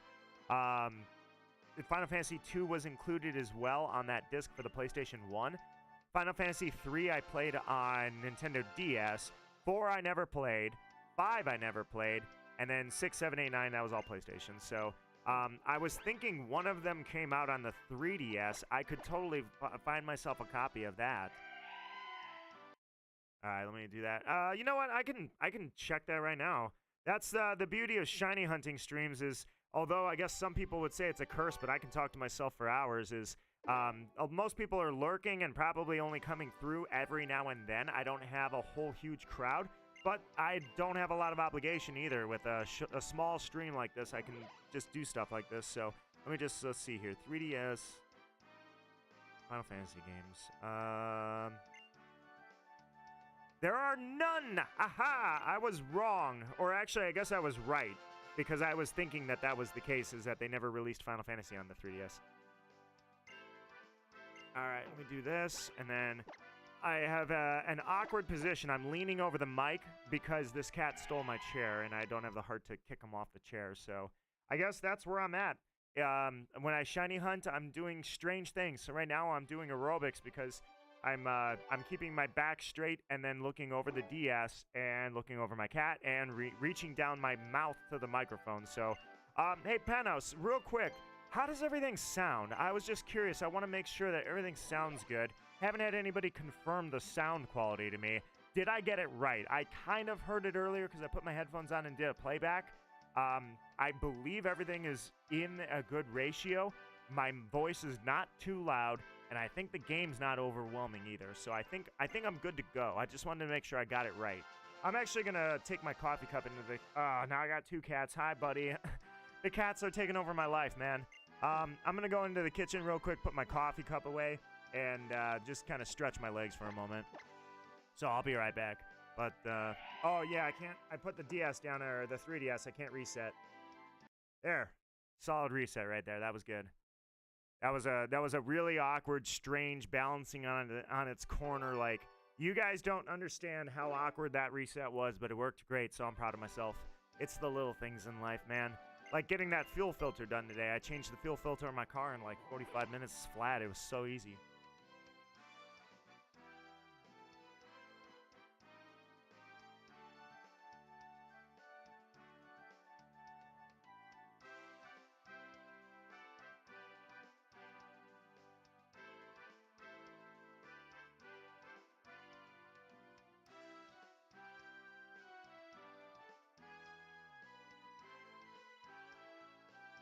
Okay, so the reason why I always fix the car on the weekends is because the hardware store is easily accessible. Something simple like a fuel filter, right? You're just doing something on the car that had to get replaced per normal maintenance.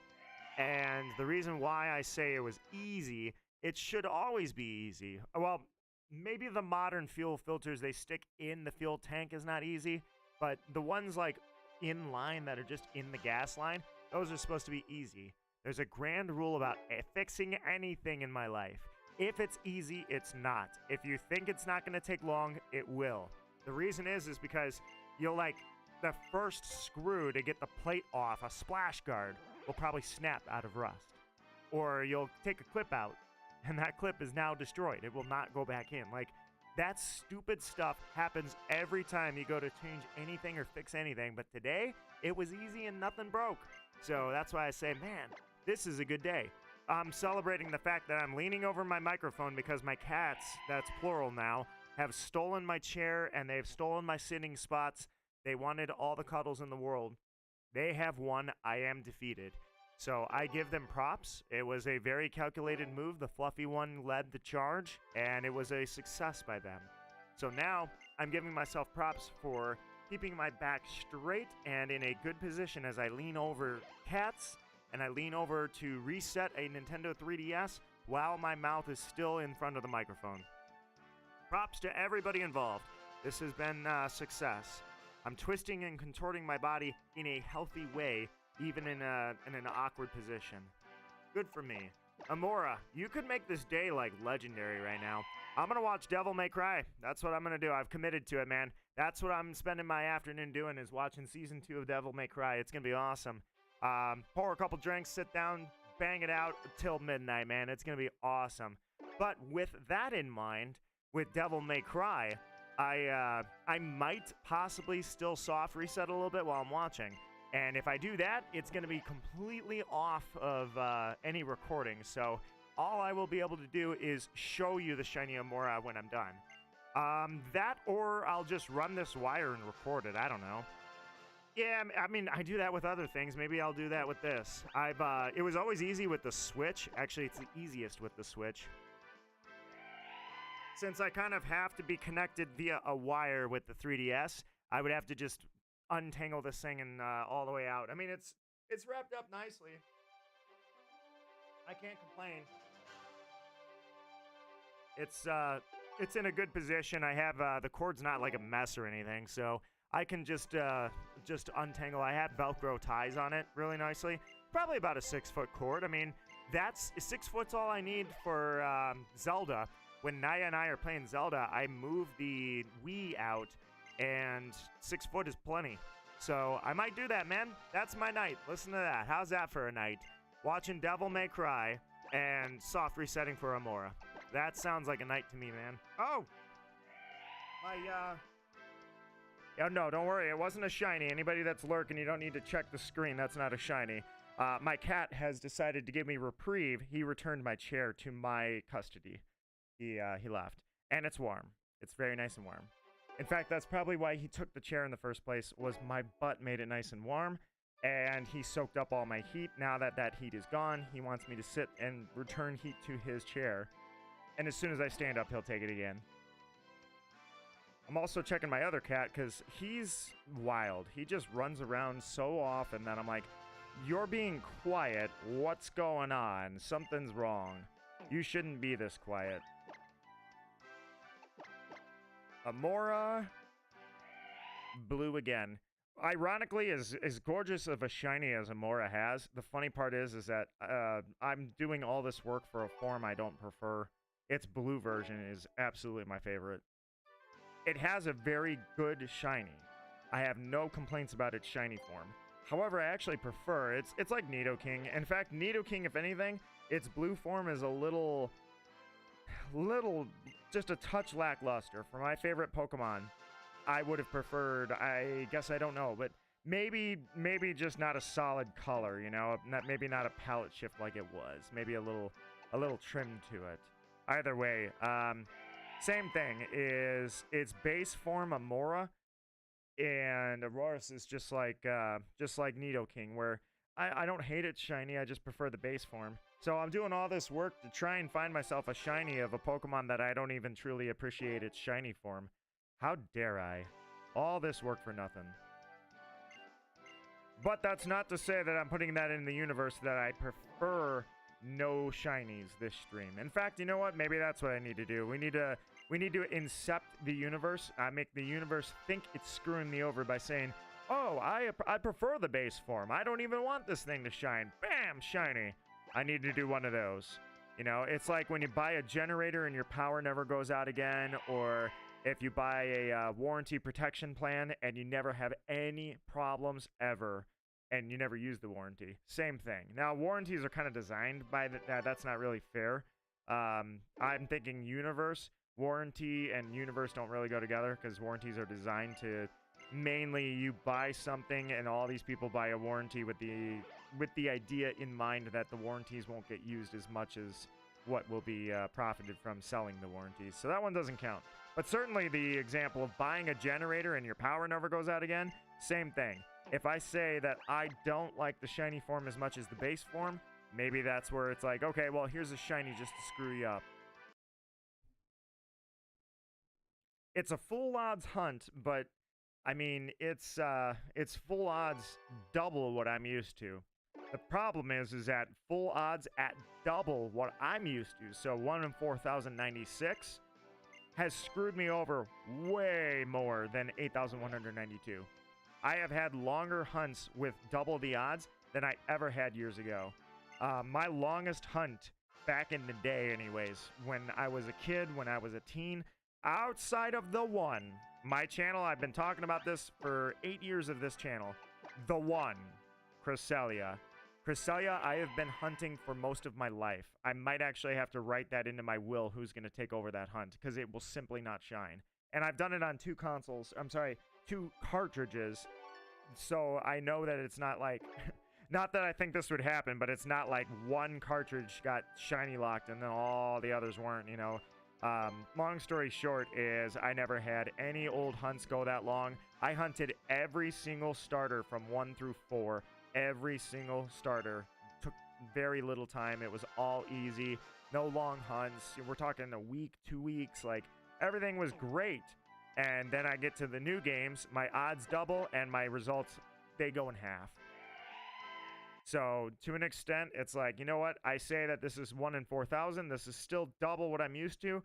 At the end of the day, that's actually probably a bad thing. I've had 2 1 in 4,096 hunts resetting, of course, soft resetting. 2 that went fast. One was Regigigas, and that was in Crown Tundra, the DLC for Gen 8. And the other one was Dialga in Brilliant Diamond. Dialga probably was like a couple thousand resets. Regigigas couldn't have even been 1,000. Other than that, I've had like Darkrai that took me over a year. Shaman took me over a year. Mewtwo took me 4 years, dude. 40,000 encounters. Oh, I cannot believe that happened. That was hilarious. In a very, very facetious way. So, yeah, pretty much this Amaura is doomed. My odds went down, whereas everybody else's doubled.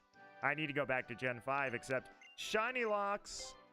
I was telling that too. Panos, if you're still out there, that was a funny story I was kind of telling, is that similar to yourself, I had drowned myself in studies, and that's why I missed Gen 6 and Gen 5. But at least the bright side of things are, I probably would not have known about shiny locks and got stuck at Reshiram or Zekrom. And then on top of that, it would have been Zekrom. I would have been stuck at Zekrom, shiny hunting a Pokemon that cannot be shiny.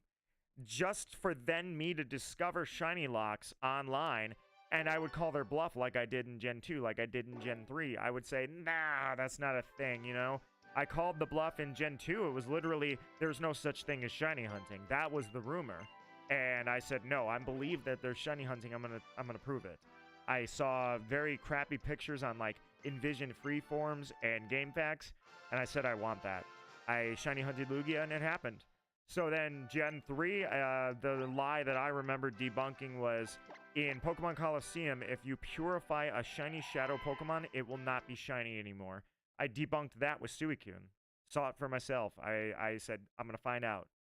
Well, I probably would have called out shiny locks on Gen 5 and said, no, this is not a real thing. And I would have been probably shown, like, I could find shiny Zekrom pictures online because action replays existed by then. So I would have fallen into this pit of just resetting and resetting and resetting and hammering out the iron will, the drive to never quit against a program that would punish me for it by never letting it be shiny.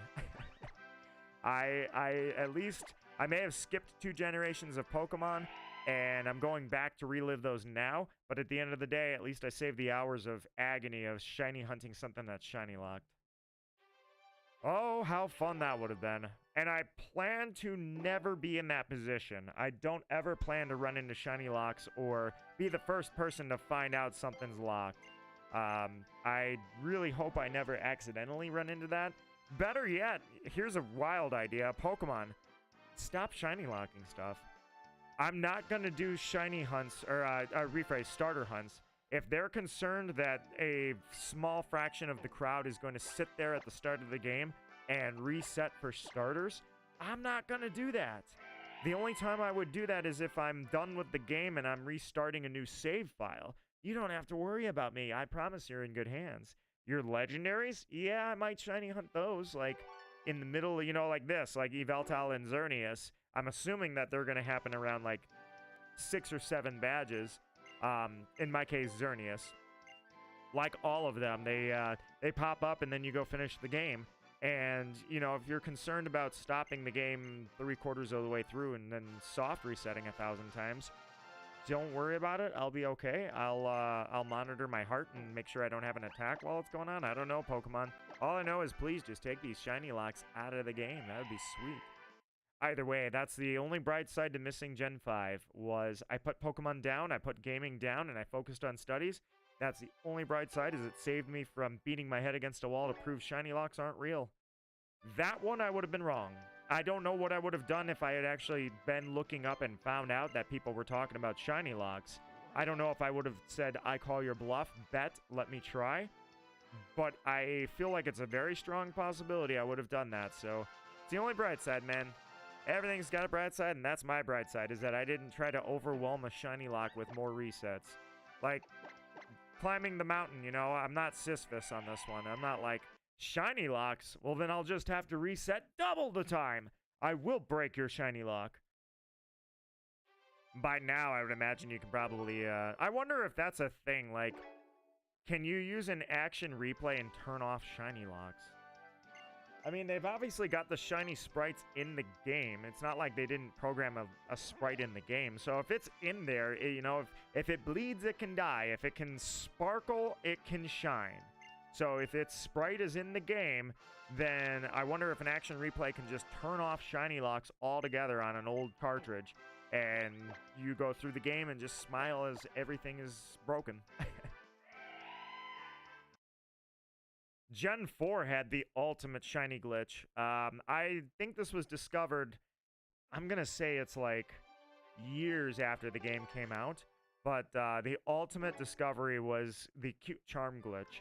Long story short, trainer ID and Pokemon ID and a bunch of stuff line up, and a Pokemon with cute charm at the front of your party causes, like, the shiny odds are 1 in 3. Damn, there everything is shining. Like, you're going through the playthrough and you find 400 shinies, and that wasn't hunting, it just happened. So that was a really funny one, because especially that deflated the value of shinies, but at the same time the value of shinies was deflated forever. It's always been 0. Shinies are absolutely not valuable because you can just hack them. So, and you can't even tell the difference between hacked ones. So I say embrace the hunt, not the shiny. I mean, that's why I keep all my shinies on the consoles or the games that they were found. That's why this Amaura would stay right here on X. I would never transfer it. But that said, at the same time, I'm like, I kind of like recording the actual event. It's cemented in history forever now. I don't just have like a box full of shinies. I can be like, check this one out, check this one out. And let's be honest, shinies are even more not valued like they were, because there's all these streamers that just make their living off of giving away free shinies that are hacked or exploited. This is happening every now and then. I don't know why. There we go. Every now and then, I got to really drive my finger into that select key to get the soft reset to kick over, and I don't know why. I do need some water, though, so I'll be right back. Give me 1 second. Oh, yeah, I don't have a be right back screen set up. Give me, like, 2 seconds.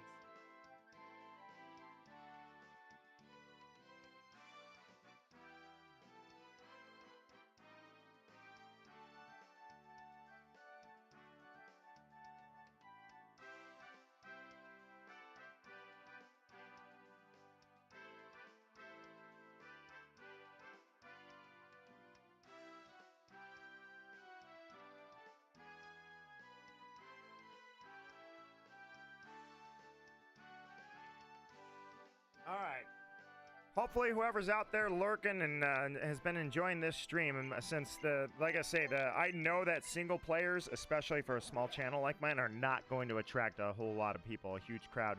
I've had 4 chats this entire stream, so I've been talking to myself. And that's what's funny to me is, for anybody that's lurking out there and hoping to see a good moment, I really appreciate the time that you're spending here. I hope that you're also hunting and you're in good company as you do it. So with that said, I had to go get water because my throat was starting to get really dry.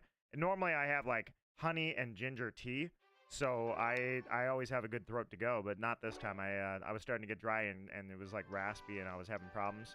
So I was like, oh, I need to go get some water. That's what's hilarious about it, man. I've been talking to myself. I've just been filling the void in the air myself and somehow blew my voice out, or maybe not blew it out, but you get my point. It got dry and scratchy, and I had to go take care of that. And I've been talking to myself, so that's where, oops, not that button. That's where I, once again, have proven that I can carry on a conversation with myself, no problem. The shiny streams basically put it this way. I was going to shiny hunt anyway, so I figured I might as well host it. And I will host more because I used to shiny hunt streams a lot more than I have been. Normally, I don't. Normally, I thought shiny hunting would be my recorded content anyways. But, you know what? If I'm going to shiny hunt anyway, I might as well do it in good company. If anybody does happen to drop by. If not, if anybody watches it back, it's a lot of resetting for nothing. So I would imagine that you would probably want to just click through until you find the moment, right? Either way, for anybody that's out there lurking, I hope I can give you a good moment because Amaura here is supposed to be a little easier. We are at 1 in 4,000 odds. I grew up with 1 in 8,192, so I'm double the odds, man. I should be seeing this. A great example of why that is absolutely not true, by the way, was Giratina. So when Brilliant Diamond and Shining Pearl came out, I hunted Giratina, and I did it side by side. I don't do that very often because I think that's usually just a trick, not a trick, but a method that streamers do to try and get as many clippable moments as possible. Is more games at once, more shinies, more videos. You can do that, that's fine. It's not like it's a cardinal sin of the world or anything. It's just, that's kind of a cheeky way to do it. It's like if you reset 8,000 games at the same time and then you freak out because you found a shiny. What'd you think was going to happen? But I don't really do that. So one of the things that demonstrated that my luck is by the design of the universe backwards is that I was doing Giratina side by side. On the left side of the screen, on the big screen, Nintendo Switch, Brilliant Diamond, Giratina. On the right side of the screen, Diamond, 2006 version, Giratina.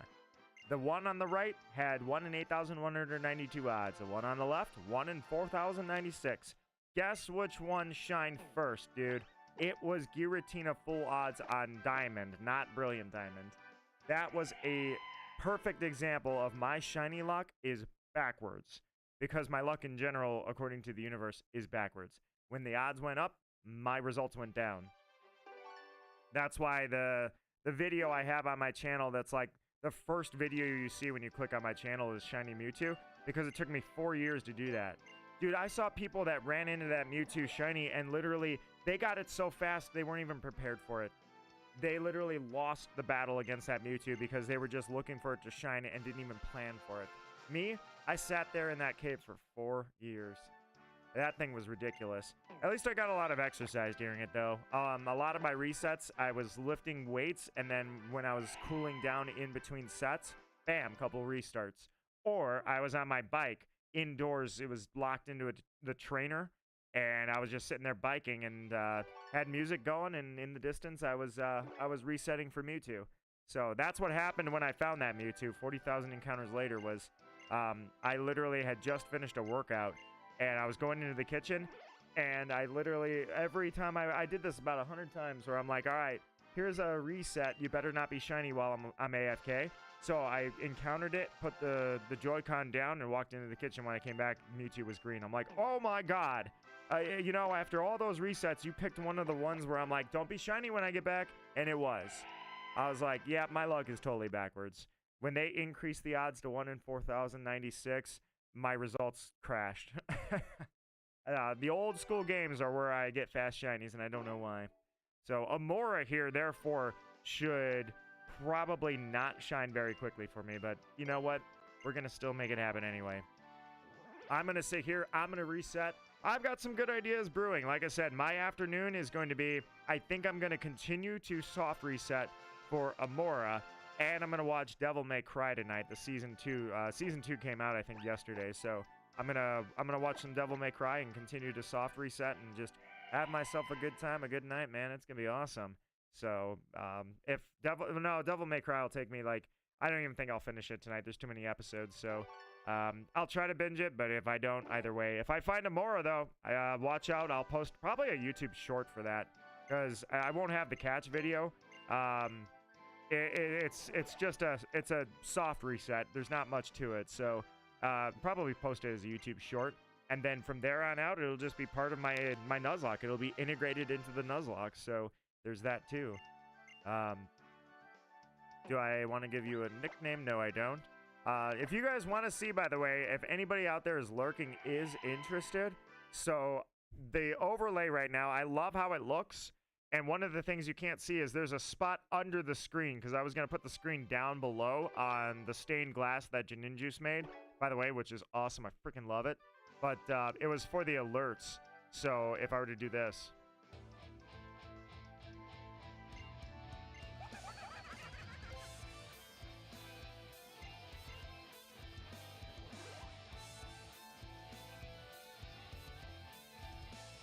that's what that looks like. That's where that spot was going to be for anybody that subscribes or anything like that. That's what I stick under there. So that was just a fun thing to show off, because I'm pretty proud of how this has all turned out. I think this looks great. I'm happy with it. I think it looks great on the overlay. And I like the thumbnail, how it turned out too. I did a lot of work on that thumbnail to try and learn a little bit better. I'm not trying to be, I am not very entertaining. I cannot be a professional at this.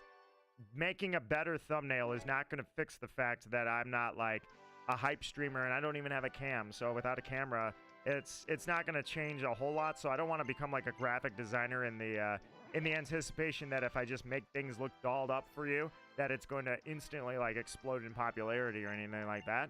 All I wanted to do was look like I maybe was a little competent and had my shit together.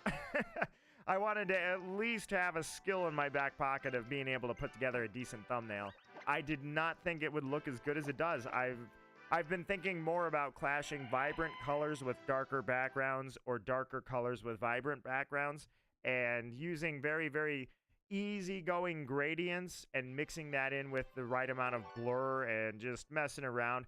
I really think that I impressed myself more than anybody else right now with how this overlay turned out. Obviously, I didn't do the art. This was Janinjuice's masterpiece. Thank you, Janinjuice, as always, because he's done all of my overlays, and Janinjuice is just amazingly talented. He is literally crazy talented, and just a fun dude in general. But in terms of me setting it up on the screen, I'm happy with how everything looks.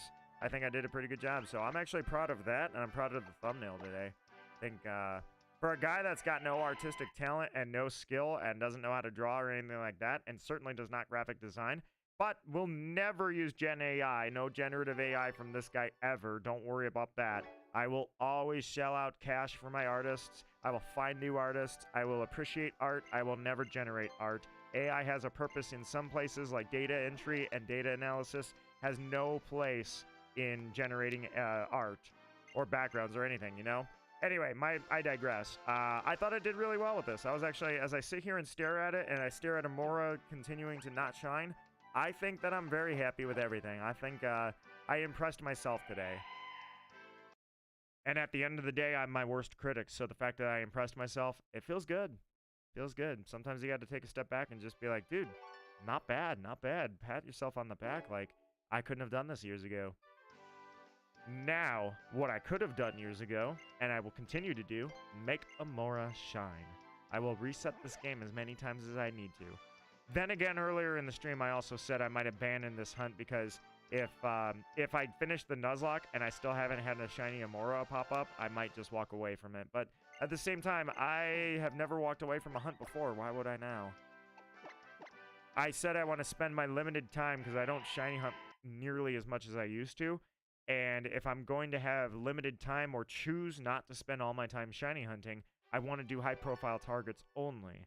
Well, Amaura is not really a high-profile target, but I also finish what I start. And I started this hunt, so why would I walk away from it? I can't really decide. I don't know.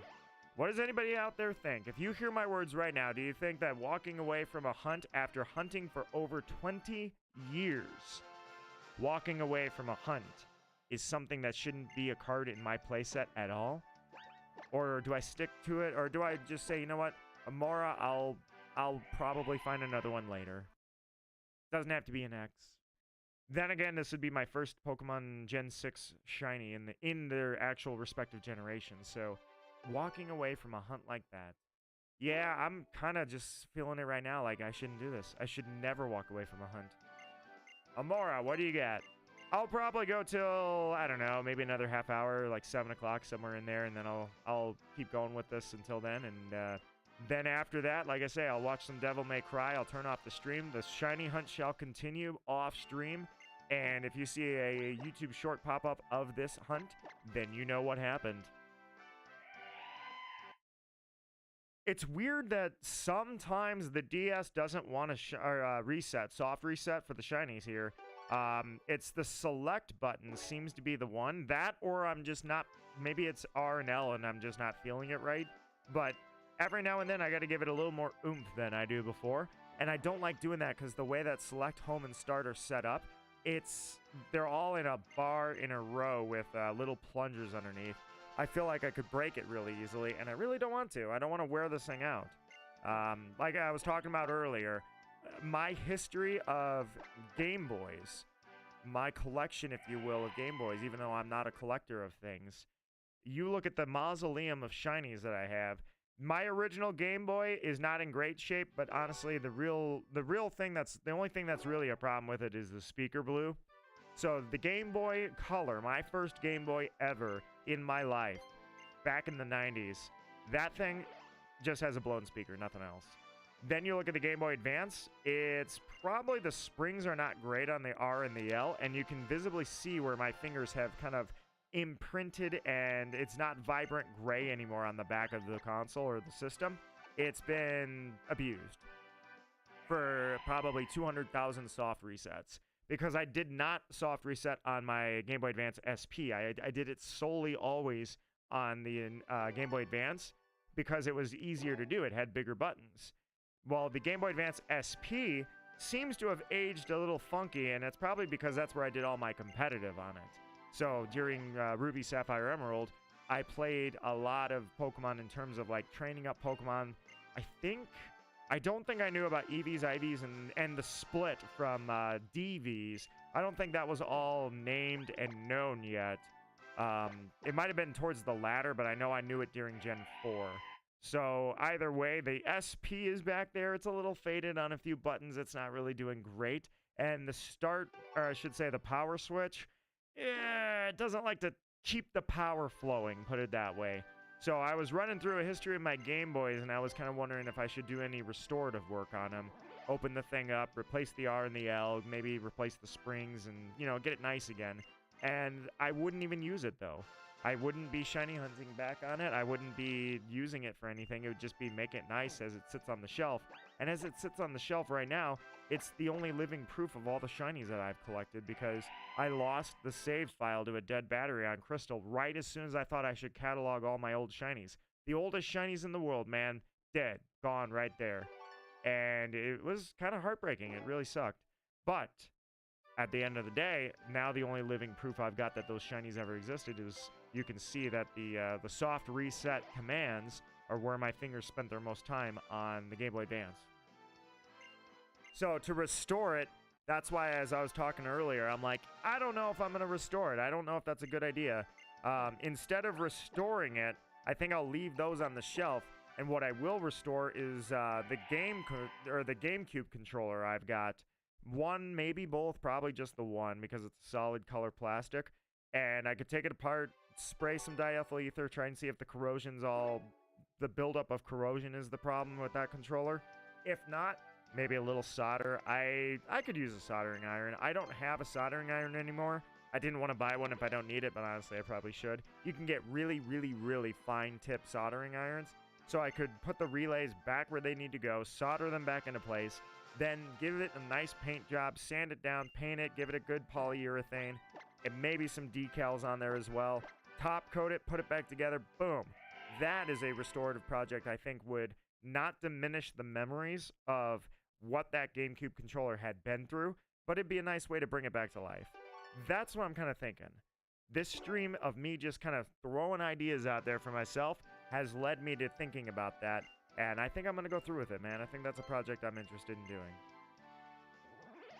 I've painted a GameCube controller or two in my time, and it's been a long time since I did that. I did it for friends, and you know, it was pretty easy to do. It was nice. It turned out really, really well. Swap out a joystick or two also. You want to give it a stiffer spring to help out with the Smash Bros. Almost could use a little more water, or a cup of tea would be nice. Let me check Discord really quickly. I want to take a look at Discord and just see where I'm at. Make sure that there's oh, I didn't even, you know what? Yeah, I guess I didn't post the Discord link. Like I say, I've got nothing but lurkers today, and that's to be expected because Shiny streams are not where my meat and potatoes are. That's not going to be where the most of my crowd comes in. Shiny hunting is going to be where everything is quiet and chill. Second to that is Side Order, and then after that, oh, there's all my multiplayer stuff. Fire Emblem was a good one. Fire Emblem was always a pretty quiet, chill stream. I would go for like 8 hours and have 40 viewers. So it was like, all right, yeah, I can kind of relax here. It'll be a kind of nice, quiet stream. But I still talk to myself, no problem. And that's where I'm blowing these ideas out as I'm like, huh, I could do this. I could do that. This would work out nicely. So I think that's kind of the circle I have drawn and come back to is I think I'm going to go through with restoring the GameCube controller because it's non-functional. But I'm not going to restore or fix any of my Game Boys because the original Game Boy, I didn't shiny hunt on that, but I don't know. There's really no reason to do it.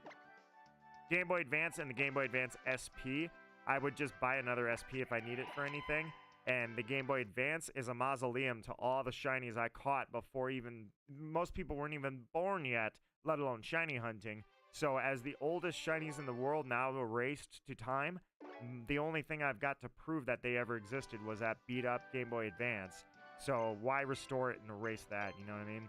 I think that's where I've come to. I've circled all of these ideas, circle around back to the focal point that I think I'm going to restore my GameCube controller, give it a nice paint job, open it up, and try to fix the electrical leads so it actually is functional again, and maybe show that off and show you guys what my work looks like.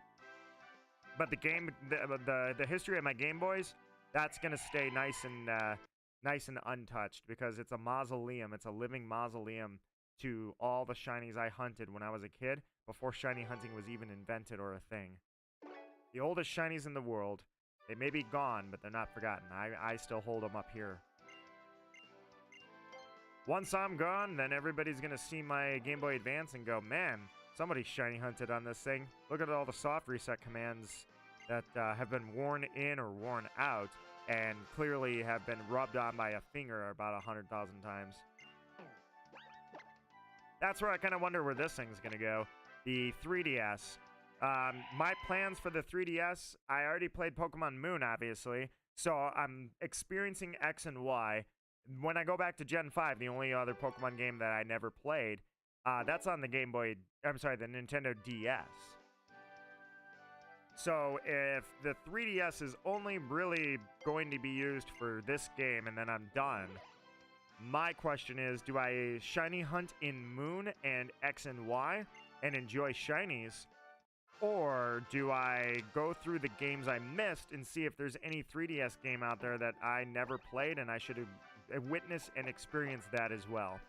I know that, like, New Leaf is on 3DS, I believe, and Tamagotchi Life are, and those are cozy games that are, like, at the top of everybody's list for 3DS games. I never played them. I didn't really have a desire to play them. So with that in mind, what else is out there, you know? Same with Harvest Moon. I did play Harvest Moon. There's a Harvest Moon game, I believe, that did make its way to the 3DS. Probably not interested in that either. Maybe, but probably not. So I gotta ask the question, like, if I were to try and pick up a lot of the 3DS games that I missed, what would I want to play? What is out there that I haven't already experienced somewhere else? Possibly some tea in my future. I may be just spitting off ideas and talking to myself. Hopefully all the lurkers out there enjoy, or your hunts are going well as well. If you're soft resetting in old systems, or you're doing raids in new systems, I hope that you're seeing success and enjoying the ride on your way to the shiny. Hope you guys are doing well with your hunts. I wish you well as I wish myself well. May my luck be your luck. But that said, I may be talking to myself, but my voice is feeling it, and I'm like, huh, I didn't pour tea because I didn't actually plan on talking so much. I figured it was going to be quiet, but it's super quiet around here. So I'm like, okay, I've just been rattling stuff off to myself, but that's all there is myself. How did I manage to blow my voice out, you know? I might grab a swig of water. Maybe that's what I'm going to do. One more reset, I'll get a little more water. I'll probably go maybe 20 more minutes. I'll give it 20 more Amauras and then 20 more minutes of Amauras, and then that'll be it. So, like I say, Devil May Cry, pour a drink, watch Devil May Cry, and Shiny Amaura. I think that's my night. And if you see a Pokemon, or sorry, a YouTube Shorts pop up about Shiny Amaura, then you know I found it. Or if you just see my Pokemon playthrough, my ex-Nuzlocke, that blind Nuzlocke is living proof that I found it if you see me using it. So, and so the big thing is I guess right now, I said I will name it after a live viewer if anybody is in here when it happens. So I guess Panos, if Amaura shines, it will be named Panos after you. Let's give it one more reset, and then I'm gonna run over into the kitchen. It'll only take me 2 seconds. I'm gonna get some water. All right, let's see what we got. Do a quick reset, and then I will be right back. Let me just get some water for myself really quickly. Take no time at all.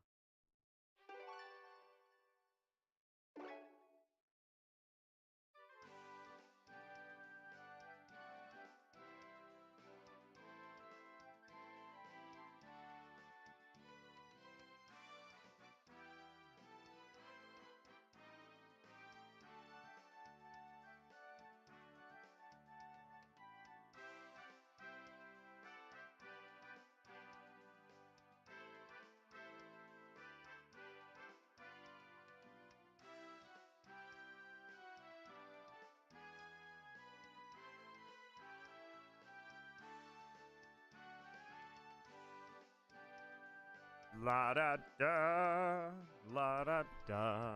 All right, let me move this cord. There we go. All right, back to it. These are really fast soft resets. I am impressed, but it's not so much that I'm impressed about it as much as I'm like, I forgot what the old days were like when soft resetting was super easy. Now soft resets take an expendable amount of time. So it's like Giratina, or I should say, no, not Giratina. Sorry, I gave myself hiccups. Every single Pokemon in the game, Brilliant Diamond and Shining Pearl, it's kind of an example of your odds are 1 in 4,096. The odds in the original games were 1 in 8,192. But your odds doubled, but your time did too. So it's almost like it offset it. You're at full odds, and you might as well be at full odds because, 5,000 resets for a Shiny Giratina in Diamond probably takes about the same amount of time as 5,000 resets, or I would say 2,500 resets in Diamond, or Brilliant Diamond rather. So that's where the trade-off is actually. But this is really, really quick, so I'm very glad for how fast it is. Get a lot of resets in there very, very quickly. The new games. Yeah, I would say the new games, none of them have fast resets because they're all subject to the home screen menu and closing it off and then signing back into another account and doing all that. So, yeah, that's pretty much it. You do 5,000 resets in an old game at half the odds. That's equivalent to 2,500 resets on the new game because time-wise, 5,000 resets in Brilliant Diamond takes a lot longer than it does in Diamond. So your odds may be better, but those long hunts are even longer. Ask me how I know, man. Let's go. That was a brutal restart time. I mean, that's why it took me 4 years for 40,000 resets, because when you're resetting and you're clicking in Let's Go, it's start up the software, select your profile, go. Then it's confirm your controller, because it does like that Pokeball Plus Joy-Con thing where you have to click the button. Then it goes confirm.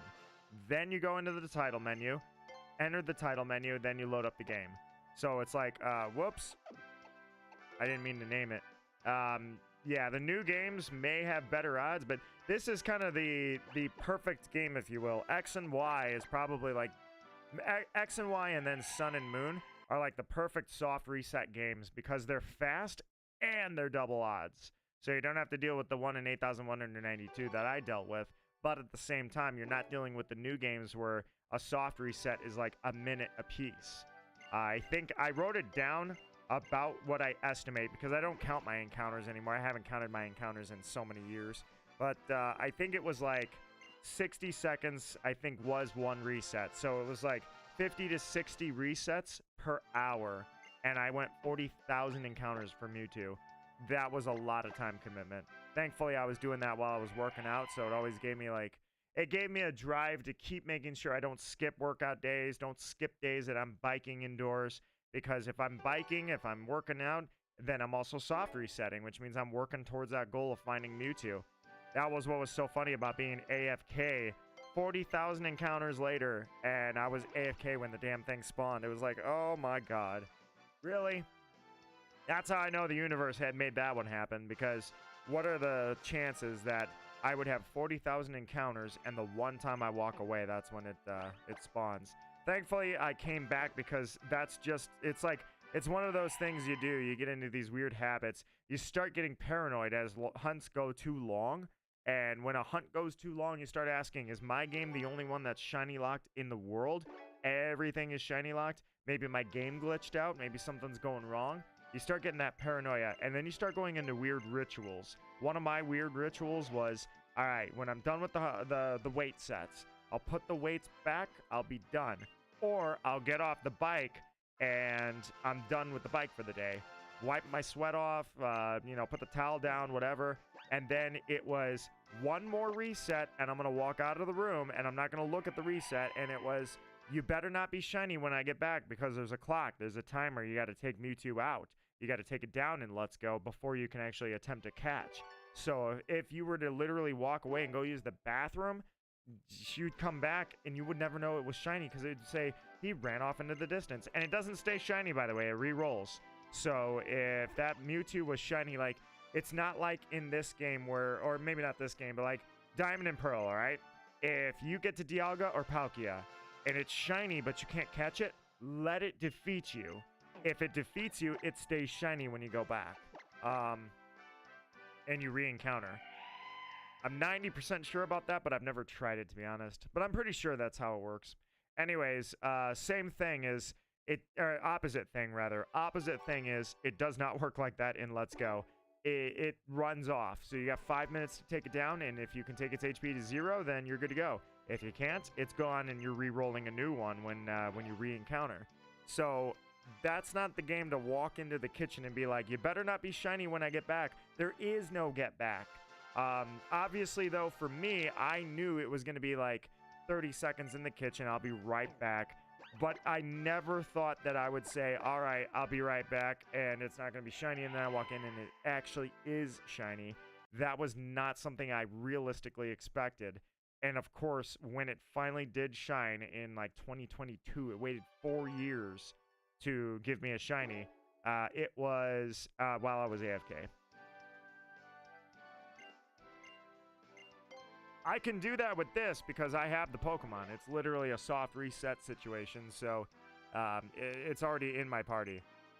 The one that I liked that I never got a chance to do in Diamond was Shaman. Shaman with the runaway method, I enjoyed breaking the monotony. Eggs is not something I'll do. I will not do Masuda method because I can't even talk sometimes. And I'm only talking to myself, man, but All I'm just saying for anybody that hears me or anybody that's lurking, anything that happens out there, is I won't do Masuda method because I have hatched so many eggs for competitive. I am so sick. Even 15 years later, I am tired of eggs. I don't want to see any more eggs ever again. So we'll see if I ever do start hatching eggs again for shiny hunting, but right now I'm still not ready to do it. It's been way too many eggs over a long career of Pokemon, so I won't do that method anymore. Runaway was the opposite. It was a method I had never used, and I was happy to break the monotony of years of soft resetting or random encounters, one or the other. And then chaining, radar chaining, of course. So outside of those three methods, it was like, okay, well, there's not really much else. Variations at best. Runaway, I was like, yeah, sweet. Yeah, I'm going to do this. I'm going to enjoy this. A new method. Never did it. I never had Shaman in Gen 4, so Brilliant Diamond, I took advantage of the fact that we were able to get Shaman and Darkrai. No runaways on Darkrai, but it was kind of funny that I was in that game anyways. I was in a coma for like a year and a half because Darkrai was also not a quick hunt. That one took forever as well. Not like Mewtwo forever, but it certainly took a long time. Let me just double check here. I want to see. All right, I'm at 2.5 hours, so I'll probably count down how many more I want to go before I'm done. How many more encounters? Let's go. I'll say 15 more. I'll give it 15 more encounters, and then I'm done for the night. At least on stream. And then, like I say, I'm going to watch Devil May Cry, and when I watch Devil May Cry, I'm going to probably shiny hunt a little bit too while I'm doing it. Won't be as focused on shiny hunting. It'll be very passive because I'll be watching TV, but regardless. So, there's 15. Or, well, I guess there's one. Let's count it up. At 15, I'll call it. Anybody that's been lurking, I really do appreciate your time. Small streamer who is streaming a shiny hunt from 3 generations ago. No one cares, man. Nobody cares. Except for you guys that lurk. And I appreciate it, because without you guys, I see you there, and I know you're out there. Without you guys, I literally be talking to nobody. So I appreciate the time that you gave me, man. I appreciate that anybody that gave me the chance to click on my video, to click on my little stream here, and watch a guy who's been shiny hunting, literally the father of shiny hunting. I've been here since 2001 shiny hunting. I've been doing it a long time, but the question is, what do I have to offer that's new and exciting? Nothing. I've been shiny hunting forever, dude. So I appreciate the time that you guys gave me. 2 encounters. At 15, I'm going to call it. The final 15.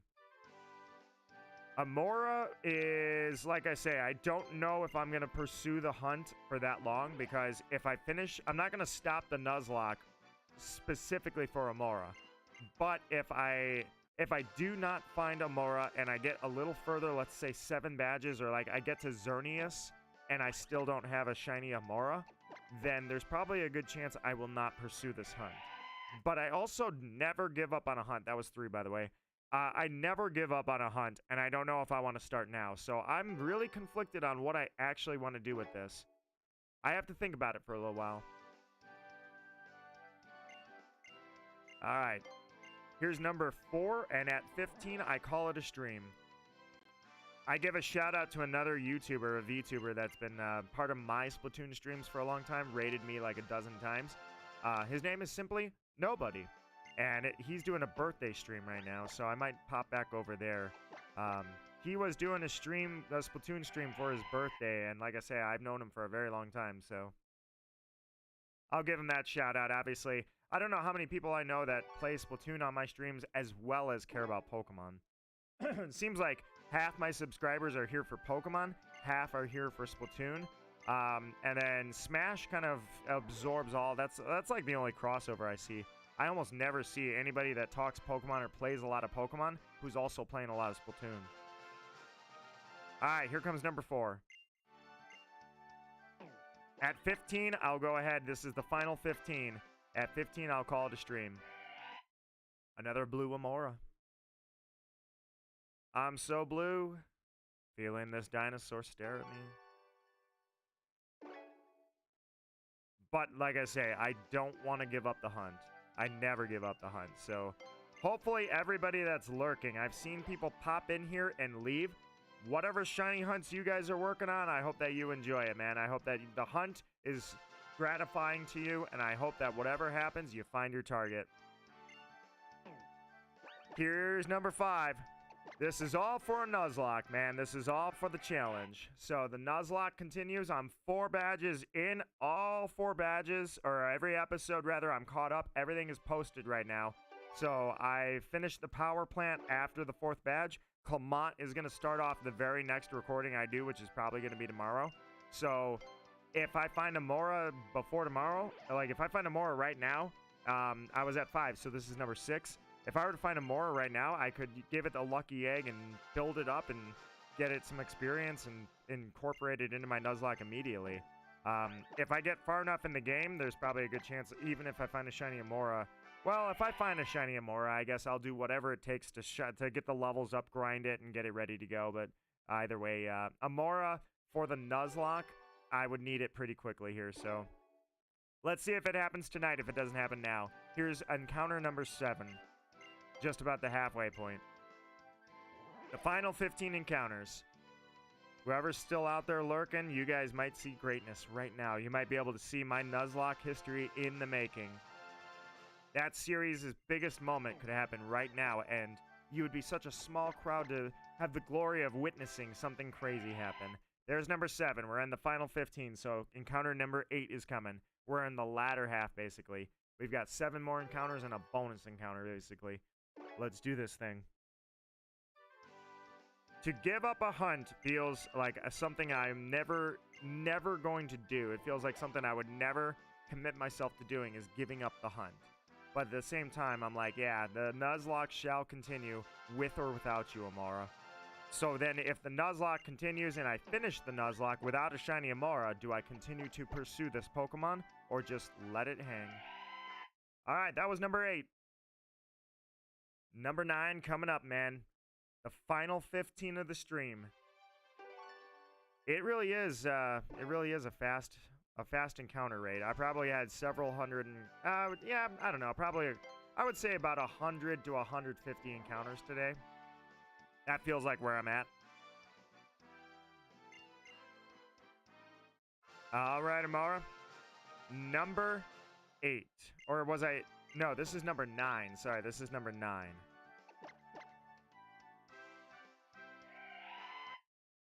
And number 10 coming, man. We got 6 more encounters. Amaura, I'm going to end the stream. You could make the stream extend. You could give me something to look back on and say, oh my god, it happened on the first stream.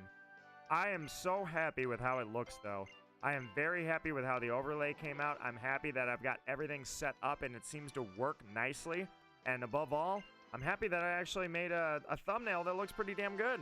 Like I say, I'm not a graphic designer, but I wanted to have a few tricks up my sleeve.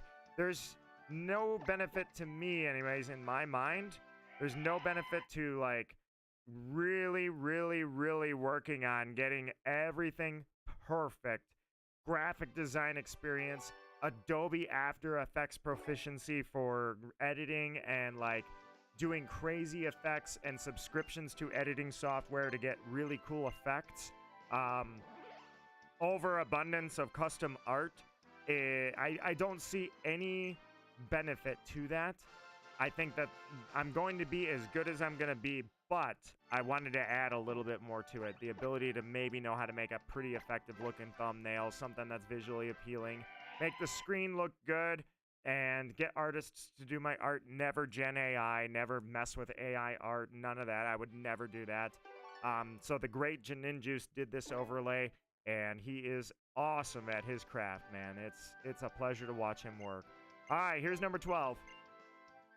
The final 15. Anybody that's lurking, seriously, I'm just a small YouTuber, but you made your way here and you got time on the clock here with me and enjoyed this with me. We shared these moments. Even if you are out there lurking, I don't mind. You can chat or you can lurk. All I know is that we have shared these moments and these ideas and this crap spewing out of my mouth for hours together. So anybody that was lurking with me today, seriously, thank you for your time. I'm glad that you made your way here. I invite you to come back anytime you want to come by. Anybody that's out there that feels maybe even like subscribing, I would never tell you, I would never hype it up. I would simply invite you and ask, maybe I've earned your subscription. Please consider. Alrighty, here's number 13. Stream's almost over, man. Amaura, make us proud, make us happy. Make something happen. And the answer is number 13. Of the final 15 is also not lucky. All right, guys. 2 more to go. I love Pokemon X and Y. I missed the games, but that never meant that I wasn't going to come back and play them. And the biggest thing is that they have very charming graphics.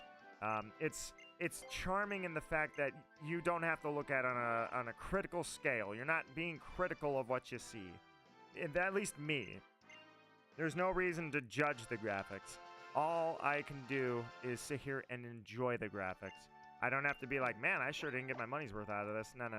It's an older game, and it's a transition period where this was the most prevalent in graphics technology for a handheld.